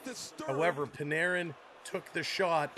As Dobson was sliding, it went off Dobson's shoulder, off Sorokin's shoulder, and crossed the goal line. But the net was off on one post. However, this should be a good goal. If the defending team knocks a post off while the puck is in motion and it crosses the line where the net should be, it is a good goal. So this should be the game-winning goal by Panarin. We need to see if the video replay crew in Toronto call it by the rules, because this should be a good goal. The Rangers should win this hockey game. Let's listen in. Toronto reviews everything, but as I said, the player was in the act of shooting. Imminent scoring chance is the actual word. He had imminent scoring chance. He released the puck, the net came off, and it passed between where the uprights or where the goalpost should be. Yes, so my gut's telling me this will be a goal. Yeah, it has to be based on the way you described it, Jax. Here comes the call from Jake Brink. After review, we have a good goal on the ice.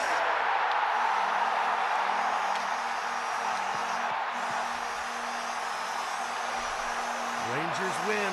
Rangers win. They come from behind. Peter Laviolette's first win outdoors. 3 goals in 4 minutes and 18 seconds. What a comeback. What a finish for the New York Rangers.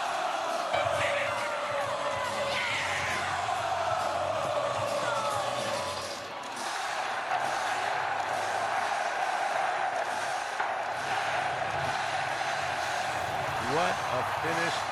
New York fans going out of their mind as the Rangers able to come from behind and take this one home. Wow, coming back from down 3 goals. An unbelievable effort by the Rangers to take this one home on a bizarre play as Panarin completely knocks it down out of the air. Dobson sliding across, knocking the net off, but the puck ping-pongs off of Dobson, off of Sorokin and in. What a finish. That was incredible. All right, let's run through all your goal scores as they're going to be shaking hands. Here are your goal scores. Buckle up. There's just a few. Eric Gustafson kicked it off with his 5th from Kako and Brodzinski. Then it was Brock Nelson, his 23rd from Mayfield and Clutterbuck. Bo Horvat picks up his 22nd from Dobson and Pellick. Then it was Matty Barzell on the power play from Nelson and Dobson. Andres Lee with a power play goal from Engvall and Riley. Trocheck, he picks up his 17th on the power play from Panarin and Fox. Trocheck with his 18th from Lafreniere and Lindgren. Lindgren did leave the game as he took a stick to the face with a bad laceration. Ronald, you're very welcome. Thank you for hanging out. Hope you had a real good time. The third period, it was Romanov, his 6th from Dobson. Then it was 2 power play goals. Chris Kreider, his 28th from Panarin and Trocheck. And Zibanejad, his 18th from Fox and Lafreniere to force overtime. And the breadman, Panarin, puts it in for the win. The 3 stars they have up there, Brock Nelson, Panarin, and Trocheck. Unbelievable game. There you go, our partner channel, the Florida Park Explorers, probably the world's biggest New York Ranger fan. 7 games in a row. Huge, huge game. Here's an interview. Let's listen in. Massive comeback win. What do you remember about today? I think the whole thing. I think from start to finish, pretty much from practice to the arrival to getting down in the first period and just kind of sticking with it. And power play comes up huge multiple times. Igor makes some massive saves. Just kind of how the Rangers are identified this year. Tell me about that finish. So what stands out to you about the way that you guys came back tonight? Just the composure. I think and it's a bit of a different atmosphere, different ice. I think the sight lines are a lot different. Just sticking with what we know. I think, like I said, the power play came up massive with some of those goals and the effort, some of the big plays. And Chesty, I think it's just the whole group came together and everyone kind of stuck with it and got the result we wanted. And it's a pretty cool memory. What does the Rangers goal song sound like in front of 80,000? Pretty cool. It's kind of weird on the ice because things are so far away. Like you're used to people being so much closer. Yeah, it's just kind of a different type of roar, I'd say, but it's pretty special. Thanks, Jacob. Thank you. Jacob Trouba enjoying the moment as the Rangers come back to win. By the way, Florida Park Explorers, our partner channel. Make sure you check them out. They are in the Disney parks, the Florida parks, the theme parks, bringing you all the magic, all the shopping, and all the treats. So check them out, the Florida Park Explorers. Ladies and gentlemen, thanks so much for hanging out with us this afternoon. What an unbelievable hockey game. The come from behind win. The Rangers, the Islanders putting on one heck of a show. We appreciate you being here. Tomorrow, 1 p.m. Eastern Time, the Maple Leafs and the St. Louis Blues going to town. That's going to be a good one. Have a wonderful evening. Thank you, mods. Appreciate you all so much. Thank you, everyone who hit that like button, who came in, hit that subscribe, found us today. We hope to see you again soon. Howie, you're very welcome. Thank you for hanging out with us tonight. Thank you, everybody. We appreciate you, and we'll see you again real soon. From everyone here at the Samwelb 12 household, have a great night. See you tomorrow. Take care, everybody.